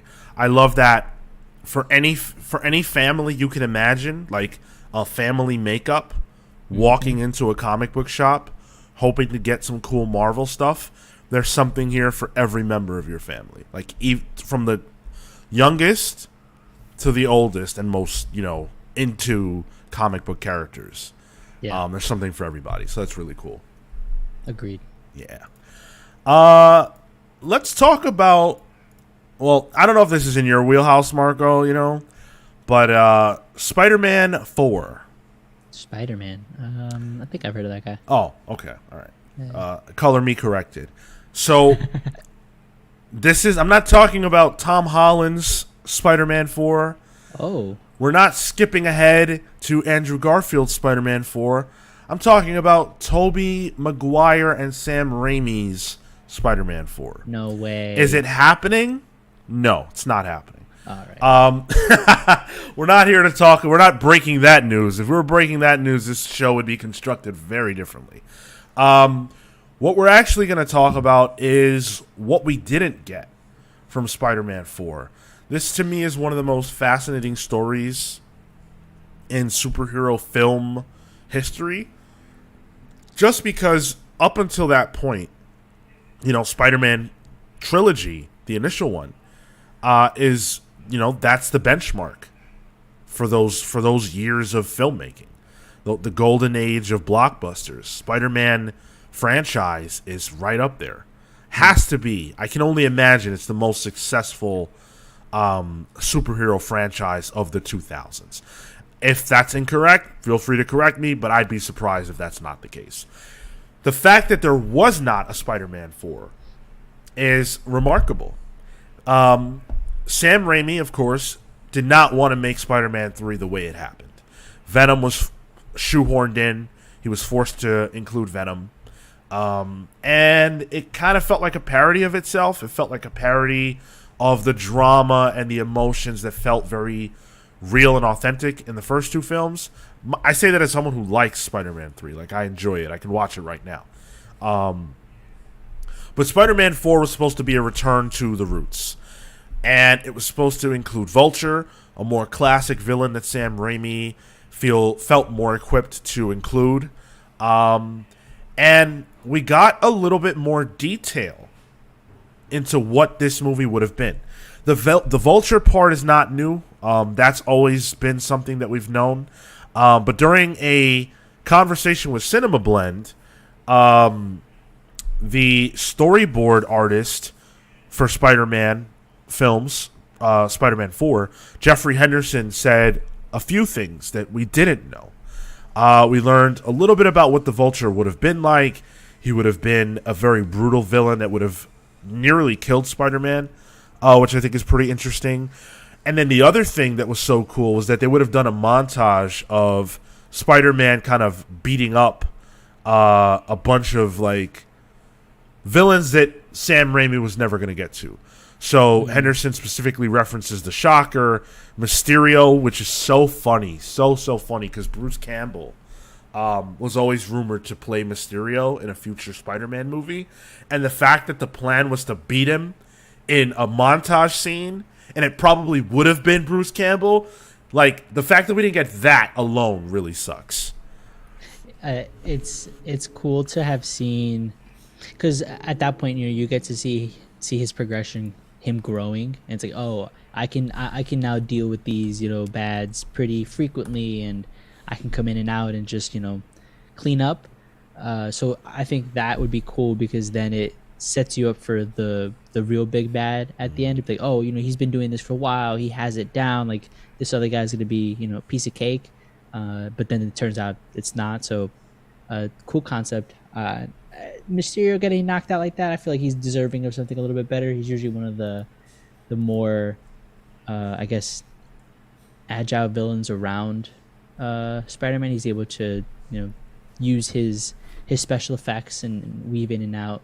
Shocker, I get it. Yeah, you can fuck that guy up, whatever. Shocker is the jobber of Spider-Man villains, 100%. You beat him like a drum. Yeah, I mean, I agree with that 100%, but if they were never going to get to Mysterio anyway, let's see him, Let's see him. Especially if it's Bruce Campbell. That's incredibly funny. Yeah. Sylv in the chat says, I enjoyed it, in reference to Spider-Man 3, more than the first two. Sylv, I have to ask you how that happened. How is that the case? Like, not in a criticism sense. I'm not criticizing your take. I just genuinely want to know why you prefer it to the first two. I've never heard that opinion before. And to clarify, is that the Raimi stuff or the what is it? No Way Home? I'm assuming Raimi. I'll leave it to Sylv to clarify that. But in the meantime, she says, "Yep, yeah." Wow. So, Okay. Wow. Damn. All right. There you go. Yeah, please elaborate. So this is a movie we'll never get. I don't see a scenario in which a Spider-Man 4 realistically happens. I would love it. I know a lot of people would love it, but I just don't see that materializing. And so it got me to thinking about movies that we could have gotten that we're not getting for some reason or another. Things that were theoretically possible, but they just didn't happen. Marco, is there a movie? I know what movie I think you would say, superhero film related, but I'm curious, what your initial thought on that is. Like, of a never released version of some sort of something that could have happened but didn't. Dang. Does TV count? Unless you have nothing in film, sure. I'm trying to think about film. I have an answer that I think you would have given, so I'm going to give that. Okay. The Justice League Dark movie that Guillermo del Toro was making. That's right. That would have been amazing. Ugh. Yeah. Damn, and he still says, he's like, yeah, I have it in the back. It's definitely the script's like basically done. That'd be fucking cool. Basically done. 10 years out. that actually would be really cool. That's a shame. I'll take that. Yeah, that's one that I was definitely excited for too. I thought that could have been really cool. Sylv says, I like bad phases and the coming together at the end. Yeah, and it's funny because this movie, Spider-Man 4, according to Henderson, the reason why Spider-Man was able to, trounce all those villains so easily and kind of is in love with being Spider-Man is partially because he's no longer with MJ in Spider-Man 4. At least in the in the beginning, on the outset. And it was allegedly supposed to introduce Vulture S or Black Cat. Those are two things that have always been rumored. I don't know if they've ever been officially concerned or officially commented on, but I feel like I have seen Anne Hathaway's Vulture S in concept art. Is that Black Panther? Is that Black Cat movie still on paper? It was Silver Sable and Black Cat together. Yeah. And I'm pretty sure that's been shelved. Yeah. All right. That probably would be another one. That'd be interesting. I'm not as familiar with those characters, but I'm aware of the relationship between Black Cat and Peter, and so I think that as like an aspect of a movie, and then the conflict between that and MJ, I think would be make for an interesting, love rom-com maybe. Sure. Yeah. To Sylv's message about like liking the bad phases and it coming together at the end, I did like the aspect of saves the day and the heroes. Flint Marko turns out to just be a confused soul and whatnot. I look back at that movie so fondly, specifically because I was watching that '70s show, and so I'm forgetting the actor's name, but when he plays Venom, I'm like, yo, he's made it. He went from TV to movie. Like, I'm following this guy's career. So I was more excited for the trajectory of that individual than for the film itself. So I look back on that movie very fondly. Yeah, me too. Absolutely. And I think in an earlier time in my life, a few years ago, my answer to this question of what superhero movie that was going to happen but didn't would be Spider-Man 4. But recent events over the last couple of years have changed that. My answer is a Black Panther 2 with Chadwick Boseman in it. Yeah. I mean, Chadwick Boseman, and I think also, Michael B. Jordan, because we're not going to get his character moving forward. I would have wished they would have saved him rather than killing him off, because I think there was a lot that could have been done with that character. Potentially, and I wouldn't say that that's necessarily off the table, but unfortunately, due to real events, Chadwick that's not going to happen. That's an impossibility. We lost an incredible man. And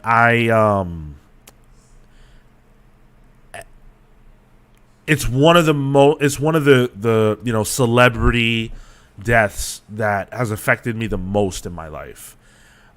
Recently, for the newsletter that we put out on Patreon, I talked about going into Wakanda Forever and my feelings about where things are at. And the wider conversation about recast, don't recast, and how that conversation has kind of clouded our ability to be excited again for a Black Panther movie. Down to the wire we are at this point, and we're still having that conversation. I was reading the comment section of an article that I'm going to reference in a few minutes, and it was literally 100% of the commentary was about some people saying they should have recast, Marvel sucks, boycott, and some people saying, get over it. It is what it is. And it feels so, excuse my language, it feels so fucking disrespectful. It really does, because you're making the conversation about how you personally feel about whether or not they recast a man who really died in real life to satisfy how you feel about a movie. And I get it. Personally, like, in my heart of hearts, I do think they should recast. I do feel that way.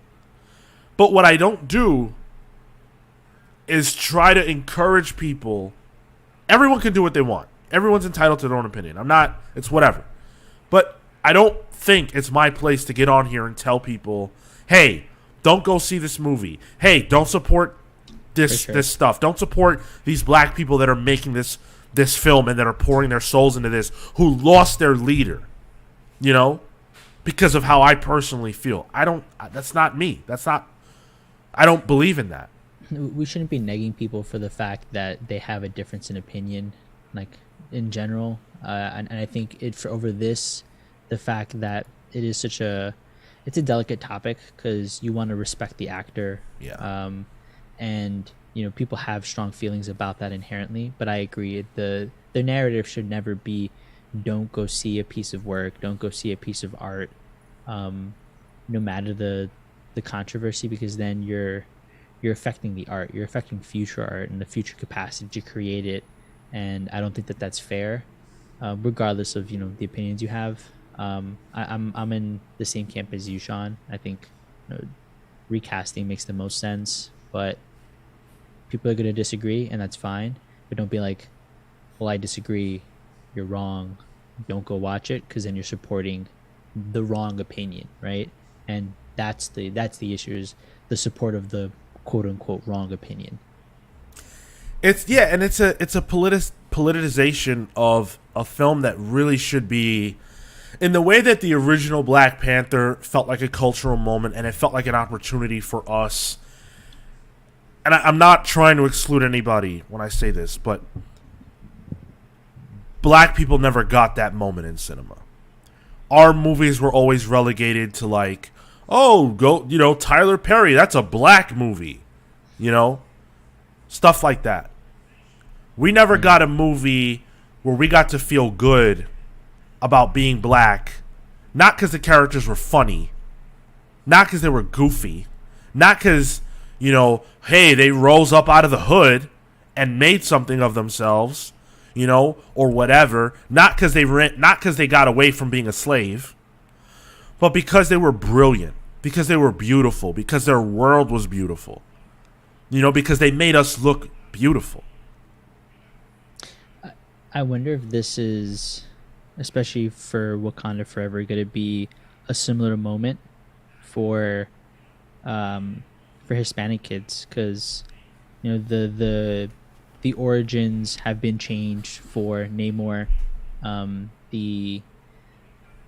The aesthetic there is very Maya, Aztec, and I think to see that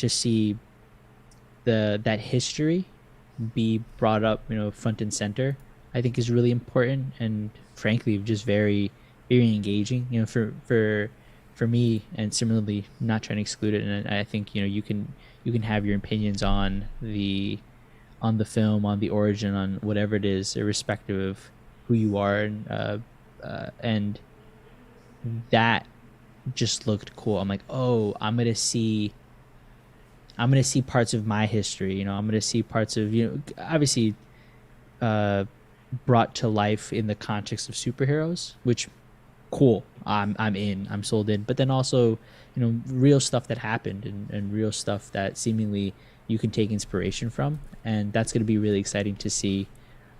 If he's an antagonist, I guess a Hispanic villain, but a Hispanic superhero on the screen nonetheless. It's cool. Well, what I was angling towards is that it's not going to be that. We don't get to have it. Sure. We don't get to have it because the conversation around this movie has warped around the one subject. And I hope that Hispanic kids have that feeling about Namor. But think about what we were seeing, 4 years ago or whatever it was, whenever the initial Black Panther came out. And there were school teachers, in some instances, paying out of pocket to take their kids to see this movie because they knew how important it was. I hope he doesn't mind, me sharing this, but Casey was explaining that, given his wife's job, I won't air that out, she was able to see that there were kids who were, dressing up as Black Panther in their costumes, and having a blast, and just such joy to be able to finally have a superhero that's cool as hell, that's black, that you can dress up as and feel proud of. A movie that children can see and see themselves in that. Blade was awesome, but Blade was in 99, 98, and Blade's not really for kids. Blade as a character is not really the kind of character that, appeals to kids or that kids aspire. Black Panther's a king, Yeah. That matters. That absolutely matters. And it's frustrating that, we're having the conversation the way we have been. But I don't want us to get stuck on that. we're not going to do that. We're going to talk about the totality of everything surrounding this movie's release. So I do want to shift gears just a little bit. We got the soundtrack track list revealed. Oh, I love Yeah. it. Dude, Yep. that first, I mean, for the first album, that's honestly my segue into Kendrick. With the Black Panther album. Yeah, yeah. That was phenomenal to hear that, to see that come to life. And then now that they released this, I follow a few artists who have tracks on. Nice. And so it's like wild to see. I'm like, holy shit, they're like part of this. In particular, what is the song? Hold on, let me find it real quick. It is They Want It But No from Toby and Migway and Fat, who his wife. Great musical artists, and super excited for that. Parts of the Contra Collective are going to be part of it. I don't know that they're directly credited, but they're also they also have some stuff here, like a feature or two. And then being led by the track "Lift Me Up" of Rihanna, bro, and the fact that she's about to drop some hot fire soon, real cool. That song, I saw was I don't have the information in front of me, so if I'm saying the wrong thing, I apologize. But it's done really well. I think I saw that it was the most requested song in radio history. Really? I believe that's what I saw. So that's pretty incredible. And obviously there's a lot of things in that first, real Rihanna song in a while. Rihanna's kind of been dormant. And so getting her for this was really smart. And it's awesome that they were able to do that. I'm glad that they're putting out another soundtrack that's not just music from the film, but music inspired by the film. It was a huge success the first time around. And while they don't have Kendrick curating the whole thing, I still think it's really cool. Yeah, exactly. And I think it's music and comics go together, so are so intertwined. I think of stuff like Hip Hop Family Tree, the fact that a lot of early rap took inspiration from comics and the characters and the aesthetics there. MF Doom, the way that these things tie together. This is a good companion piece in the same way that the Black Panther album was a good companion piece to the first film. It helps to solidify you in two aspects, that visual and that auditory space, where that's where the shit exists. Exactly. So yeah, I'm very excited for that. I can't wait to hear it. What I heard though this week, because the whole team's been doing a lot of interviews. Ryan Coogler's been doing interviews and stuff like that. I actually got the chance to listen to the Black Panther podcast. Yeah? Yeah, so Marvel Studios put out a Black Panther Wakanda Forever podcast. The first of several episodes that they'll be doing. Ta-Nehisi Coates actually is the host, which is super cool. Whoa. And the first guest was Ryan Coogler. That's awesome. That must have been a crazy conversation. Ryan Coogler, of course, the director of the film. When I heard them talk, I got emotional because Ryan Coogler sounds like he is from Compton. And he very much sounds like that. And it was crazy to me to hear two black people talking the way they talk, the way, not code switching for other people, talking. They spoke to each other the way I speak to my friends, when I'm not in front of the camera, when I'm not on the microphone, and I'm aware of the fact that there are people out in the world who would judge me for not presenting my voice in a way that's palatable to the masses. They were speaking plainly with each other. I never heard, ever in my life, someone who sounds like Ryan Coogler in that kind of position of power. It's just, when people say that it matters to see yourself out there, right? There's always that other side of like, oh, well, why does it matter? I go to movies all the time that don't reflect the, what I am. And it's like, well, respectfully, all due respect, if you go to the movies and you watch a movie where everyone is in it is black, like Black Panther, you would say that's a black movie.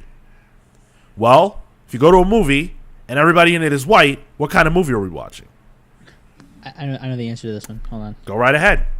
I'm going to go with a movie, final answer. Right, a default. Right, exactly. And people don't get it. They don't get it.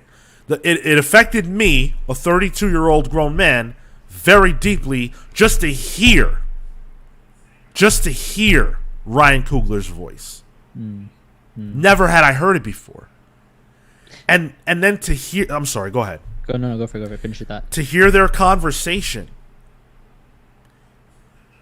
about Chadwick Boseman and the fact that they both had, this deep relationship with him, and them describing who he was, what he meant to those people, to the crew, to the cast, to everybody behind the scenes, in front of the camera, you realize, like, what a man we're talking about. Actors, there are a lot of actors in the world. He was a great actor. There have been a lot of great actors. But great people, unfortunately, are not easy to come by. And he was one of those people. And Ryan Coogler talked about the fact that, when Chadwick was cast as T'Challa, he had prayed. He had prayed that he would be cast as T'Challa. And then it happened. And when he got on the set of Civil War, he knew that he would have to fight. And Ryan Coogler said that every day Chadwick was fighting to make sure that Wakanda was represented properly, to make sure that the accent was right. He worked on that. Obviously Chadwick Boseman, not a man who has, an accent, African or otherwise. He had to craft that, make sure that, all of that was represented properly. He was an advocate because he understood the importance of the character and the importance of that representation to the masses. This was the first shot. Could have been the only shot. Who knew at that point if there was going to be a Black Panther movie? They did not know. And so it was so important to get the representation of Wakanda right in one shot, and he did that on Civil War. Yeah. You set the default status at that point, right? You're setting the baseline, and then now this is the expectation moving forward. And beyond that, I think to your point on like let's say the code switching, right? Like there was no need for that here because this is an entirely different country. This is a different culture. This is somebody that where you're trying to capture the very essence of, I guess for Wakanda, like in the space of the MCU and Marvel being othered, but ensuring that that is not the defining factor. Right. You, to your point on code switching, and I'm looking forward to listening to that now because it's very important beyond just seeing that in theaters. I think even just day to day, it's important to be able to see yourself reflected, especially in like colloquialisms, because that's how okay, I'm part of this larger group, and maybe there's a lack of understanding. But at that point, it's an education piece, right? Like I had a boss who she grew up in the Bronx, and she doesn't let that shit slide. So she, at this point, it got to a point in her career where she's like, I don't need to do that anymore. People need to catch up with me, right? Like and she was this like Dominican girl, this Dominican woman, one of my directors, incredible person, incredible human, so smart. And then the fact that she also doubled down on the fact that like, I don't need to change how I'm representing myself in this world. I don't need to add an accent or remove an accent from my name, or I don't need to, I'll say something relatively, innocuous in Spanish. Sí, por favor, gracias, whatever. Mm-hmm. That's simple, but you understand the context and you know what it is. And I don't need to be like yes, or I can go up to somebody and be like, oh, word, bet, she she made me comfortable feeling like hey, if you're gonna swear at work, just go for it. Like, it doesn't matter. This is you're bringing yourself into this, and as much as the this was representing a character and representing a nation, you're bringing as much of that nation that you're developing into the film, into existence. Yeah. Because it should exist the way that it is, not exist the way that it should be expected to exist. Yeah, exactly. I completely agree, and I think, for stuff like this to work, it has to be authentic. It has to feel real, and that was something that Ryan Coogler talked about as well in relation to recasting. Actually, he said that in order for the actors to be able to play their characters and make this movie, make any movie, you have to believe in every single thing around you. You have to believe in your character. You have to believe in the actors you're playing off of. All of that has to feel real. And he said that there's no possible way that these actors could have believed in whoever was going to be playing off of them if that person was saying they were T'Challa. Because to those actors, that cannot be T'Challa, because Chadwick Boseman is T'Challa. Right. And according to an article from Gizmodo, they got an interview with Ryan Coogler, and they got an interview with Nate Moore, who's a producer. Nate Moore said that from Marvel's perspective, they would have sooner canceled the movie outright than recast at all. That it was never a conversation that they had about like a legitimate conversation about what recasting would look like. That never happened because the movie just would have been canceled. And I think that says a lot. We only get to see the final product. We don't get to see or participate in everything that goes into making the movie. We don't understand how important Chadwick is. So many comments. Oh, he's just an actor. Actors can be replaced. Would you say that if you felt like someone was a member of your family? When your family pet, for example. I'm certainly not trying to make the comparison that Chadwick to a pet, but just a family member. Like if your pet dies, you don't say, "Oh, well, I can just get another pet." You grieve. It's painful. It hurts. If your brother passes, you don't say, "Well, I've got other ones." My parents are still young. They can squeeze one out. Right. Let's just, hey, mom, dad, make a new one. Yeah. That's not the way you think. And so it's actually disrespecting the man's legacy to insinuate that it would be that simple. I'm not saying it's impossible, but clearly in this situation, it wasn't that simple, and it's just not something that they wanted to do. And I completely respect that, because I don't have to act in this movie. Ryan Coogler said that every single person considered quitting at some point. Damn. That he has to imagine that everybody thought about it. He thought about it. Holy shit. But then he realized that is not what Chadwick would have done. And he talked about how after Chadwick died, he realized that the whole time Chadwick had cancer, that every scene he was in, he was dying. Yeah.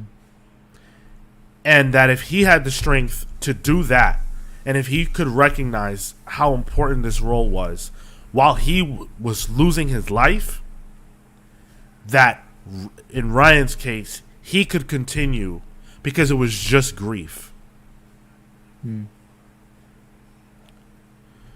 But that the movie had to reflect their grief.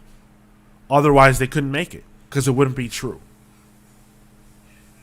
Yeah, it wouldn't be able to live up to his legacy at that point. Because you're right, you when somebody passes, you have to grieve, and I think in light of the situation, Chadwick passing, you have to make that not just for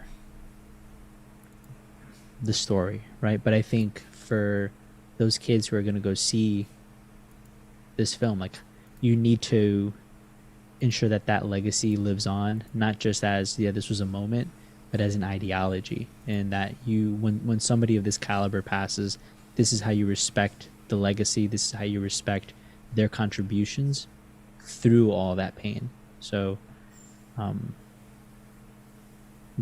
think the direction of that film, not only does it just make so much sense, but it's a marker for the respect that everybody in the world at this point will be giving to Chadwick Boseman, but also from the team's perspective to create this and craft this.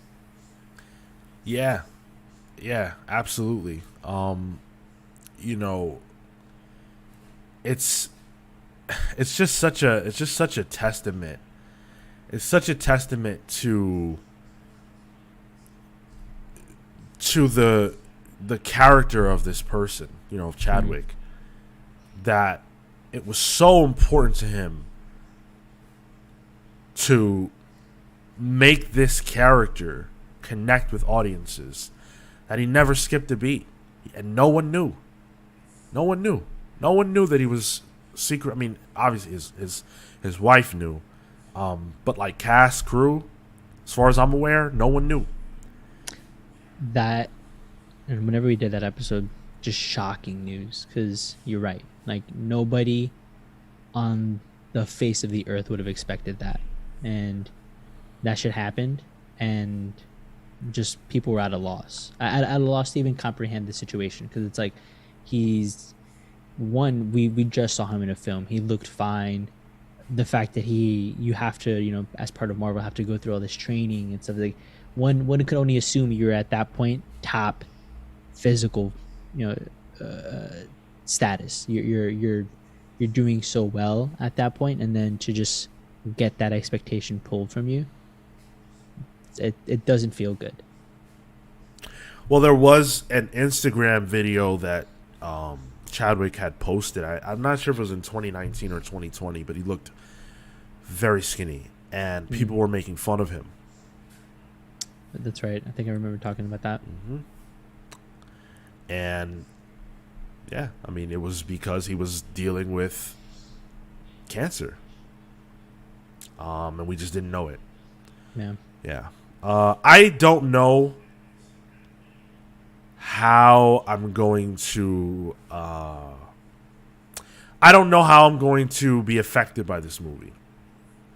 It's the weirdest movie-going experience I've ever conceived of. I'm going to a movie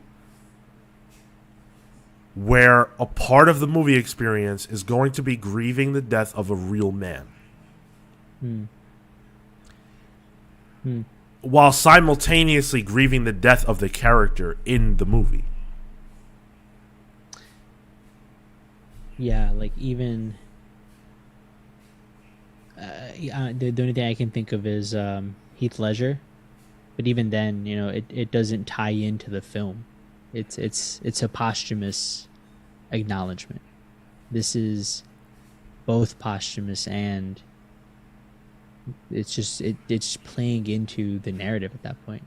He's not even in the movie. Like, he's not a character. Heath Ledger was a character. He played the Joker in that movie, and we had no prior engagement with him.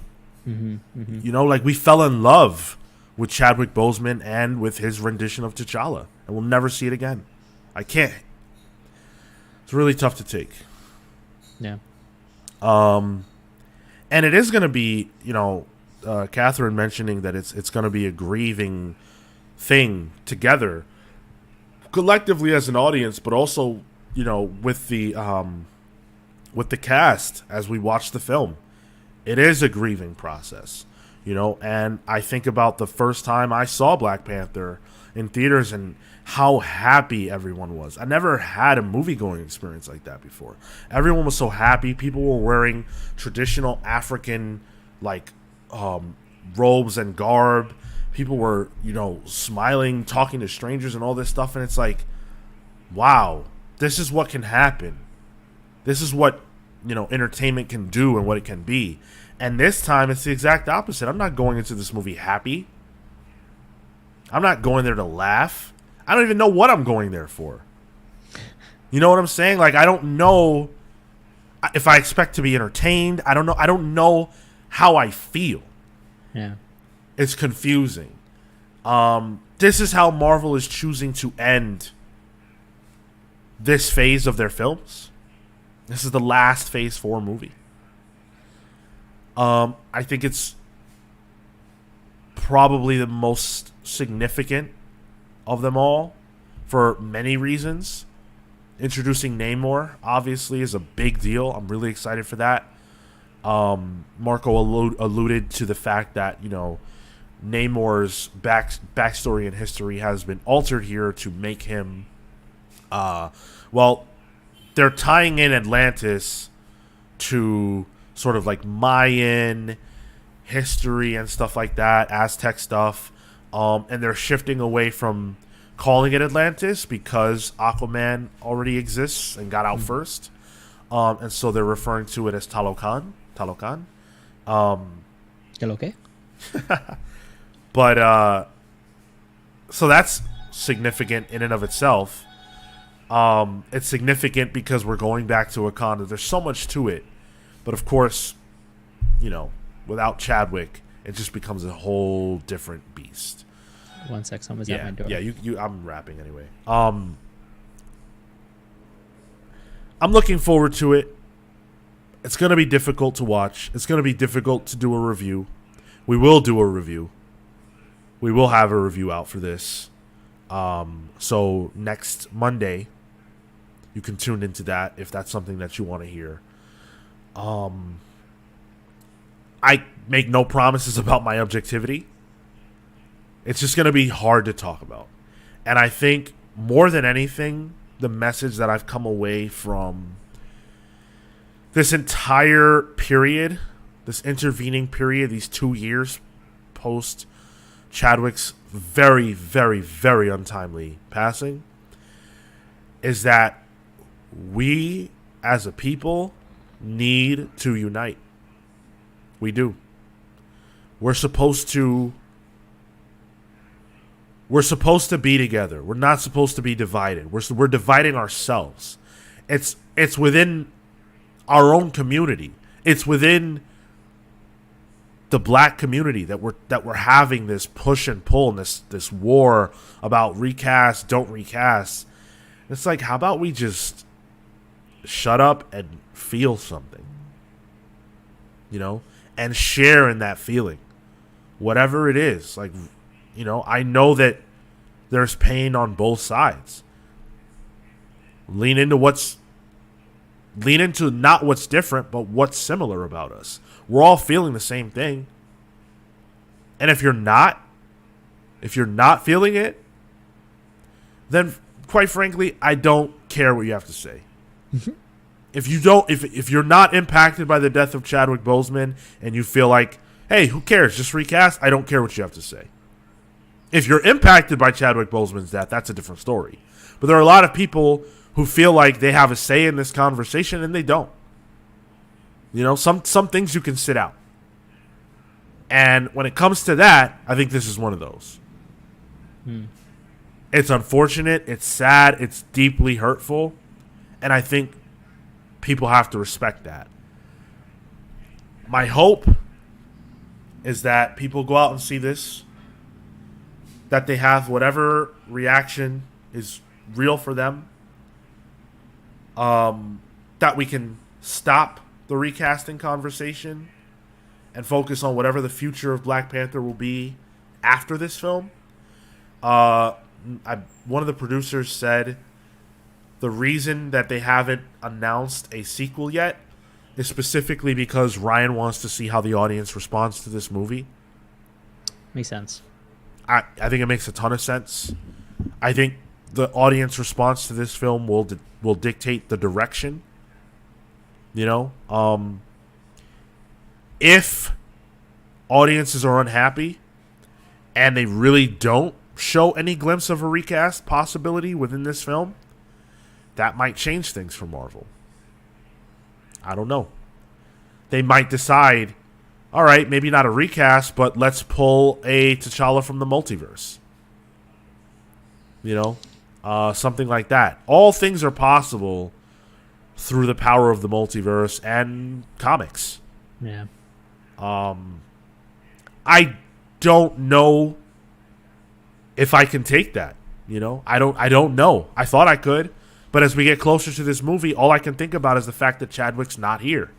And so I get it now. I understand why they didn't choose to recast. And I support that choice. For this film. Yeah, for this film, Yeah. 100%. Yeah. What are your thoughts going into this movie, man? I'm excited for the inclusion of Namor more so than anything else. I think I don't know where I sit on the. I don't know how that funeral progression is gonna affect me. I know I'm gonna be upset, but I think to your point on like a community aspect, I think that's part of the community can be happy that the movie existed for the first one, and we're gonna go see it and we're gonna go experience it all together. And I think this is one of those instances where the community is gonna grieve the same way family does. And family can be around for the birth of something, but it's gonna be there for the death of something. And that's the way I'm approaching this. Is I'm gonna be there with people who are fans of the MCU, people who are fans of Black Panther, people who are fans of Chadwick, all of these individuals who, more so than anything else, are fans first, and they wear that on their sleeves, and that's going to be the first part of the film is going to be that. It's going to be those people. I'm fully expecting to hear full-on wailing, like people just breaking down. So mentally, that's where I'm like just getting ready for that kind of stuff. And then afterwards, these new characters and their interactions and what this plays into the larger MCU. So I'm very, very excited for this film. It's a somber sort of excitement, but at the same time, it feels cyclical, like not in the movie aspect, but in some sort of birth will come out of this. We will see something grow from this. The death will be something that we can add as a marker for what is to come, and the future, optimistic, will be bright. This is a dark period, but that will be over. We will see the growth of something. We will see something good come out of this. We will see momentum and movement, and I'm looking forward to that and how this wraps my feelings about Black Panther, the first film, and then Chadwick as well. And yeah, I'm expecting Shuri to take over. So I don't know. I don't want to go in with expectations about that. So I'm kind of just letting myself be surprised to see if that's how it plays out, which seemingly it does.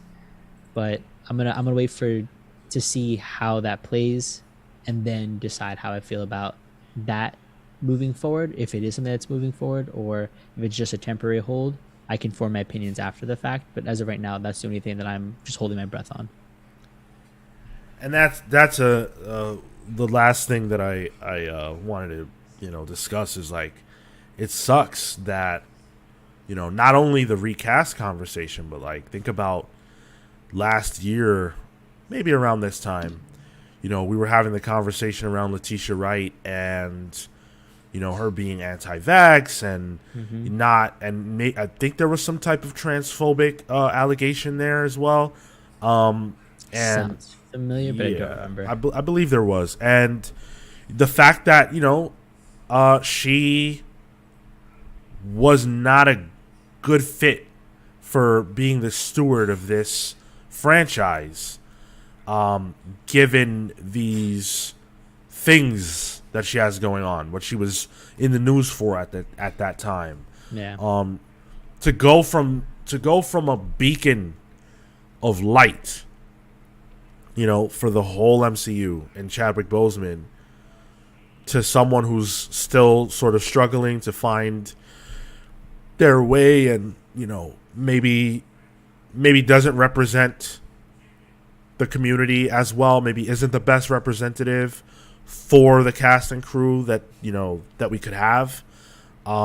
It does suck. And I mean, even for the legacy of like the suit, right? It is a moniker. It is a mantle, and I'm sure people will feel a way about the fact that she has it, if she's the one who's going to be wearing it. So people are going to feel a way about, you know, whether or not that is disrespecting to it as well, considering the good human that Chadwick was. Yeah. Everybody's going to have to make up their own mind at the end of the day when it comes to all of this stuff. But again, I want us to all see it and make up our minds based on what the film actually is, not what any one of us wants it to be.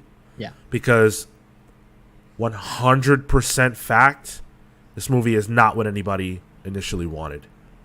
It's just not. It's not. It's not what Ryan Coogler sat down and wrote in 2019 and 2020 before he knew that he wouldn't have the king anymore. In the podcast, he said, I wrote words with the man in mind, and the man is no longer here. Words that he wasn't meant to say because he's gone. So please keep that in mind. You know, like, this isn't what anyone wants. But hopefully they made the best of it. I think they did. That's the mentality I'm going into it with. Same. And I just want to love it. I want to be able to grieve, I want to process, and I want to love. And that's the energy I'm going into this movie with. Let us know your thoughts. How do you feel going into Wakanda Forever? Please share, you know, your final thoughts going into this. And if you see it, leave us a comment with how you felt about it. Let us know. This is not going to be the last time we discuss our feelings as it relates to this movie. So write in and let us know your thoughts. There are plenty of ways to get us. We are at the Comics Pals on all social media platforms, of course. Make sure that you are leaving us a follow, a rating, and a review wherever possible. That stuff helps us out a ton. If you want to watch this show live, that's YouTube and Twitch at the Comics Pals every single Saturday at 10:15 a.m. If you want to watch Pals Pulls, that's every Thursday at 6 p.m. So we've got two weekly shows for you guys to check out. We just put out our most recent book club, Harrow County. That's a nice, good horror book. If you're still feeling spooky, you can go check that out. Join our Discord server. Casey, who was on the show earlier promoting Bigfoot Knows Karate, which is on Kickstarter now, BigfootKnowsKarate.com to check that out. Casey's a member of our Discord server. So a member of our Discord server got in the show. That's pretty cool. Yeah, has been from the start, and he runs a really good, program, the Comic Jam, which a few of us in the Discord have also participated in. Yeah. Just outright, if you want to get your comics in, your comics practice in, 1 page, 6 panels, working within those restrictions. And I think we had a conversation about restrictions with Al Ewing in our last episode, and like how that can sort of help grow and help change your mindset in light of that conversation. You know, thinking about the Comic Jam, please go give that a try. It helps you be creative when you work within restraints. Yeah, for sure. Patreon.com/thecomicspals. Little as $3 a month, you can support your pals, and you get access to some pretty cool content. We think. We got a newsletter going. We got our exclusive show, Palling Around, where we talk about all manner of different things that don't relate to comics necessarily. You get a shout out on the show, which you heard earlier. and access to all other things, that we do over here. So give that a listen. Give that stuff a look. Marco, your plugs. Yeah, thank you so much again for tuning into this episode of the Comics Pals. You can find me at Mr. Marco Enomoto on Instagram and Twitter. We've been putting out clips. We've been taking segments of the show, putting them out during the week. Let us know how you guys feel about that as well. I think it's a good way if, maybe you just really want to get to the meat of a conversation. Obviously, come listen to the full show. But if you're just in for, I have, a quick 15 minutes and I really want to hear what the pals have to say about a certain topic, give it a listen as well. And let us know how you guys like it, because it's something new we've been trying out. Otherwise, speaking of all the crying and the potential for bittersweet sadness, I've been watching One Piece, which unexpectedly pulls a tear or fountain of waterworks for me every, 3 episodes. Did not expect that. I've been having so much fun with that. Please talk to me more about One Piece. Had a good chat about it with Matt for a little bit, and then also Yeses in the Discord. Always chatting about something related to weeb stuff in that channel. So please come join the Discord if you want to do so. As for me, I'm on Twitter and Instagram only at Sean Soapbox. It's actually a big week for me because not only is Wakanda Forever coming out, but also God of War 2 is coming out. God of War Ragnarok. So I have been. This video game's been a lifeline for me for the last few weeks. Just like, oh man, I just gotta keep going so I can get to God of War. I didn't buy Call of Duty last week, like I said I was gonna do as a reward. So this will have to suffice. Nice. Very much looking forward to that. And that's all we got for today. So thank you guys so much for tuning in. We appreciate every single one of you, whether you agree, disagree, wherever you fall. Thank you for listening. Until next week, we're the Comics Pals signing off. Take care, guys. See you next week.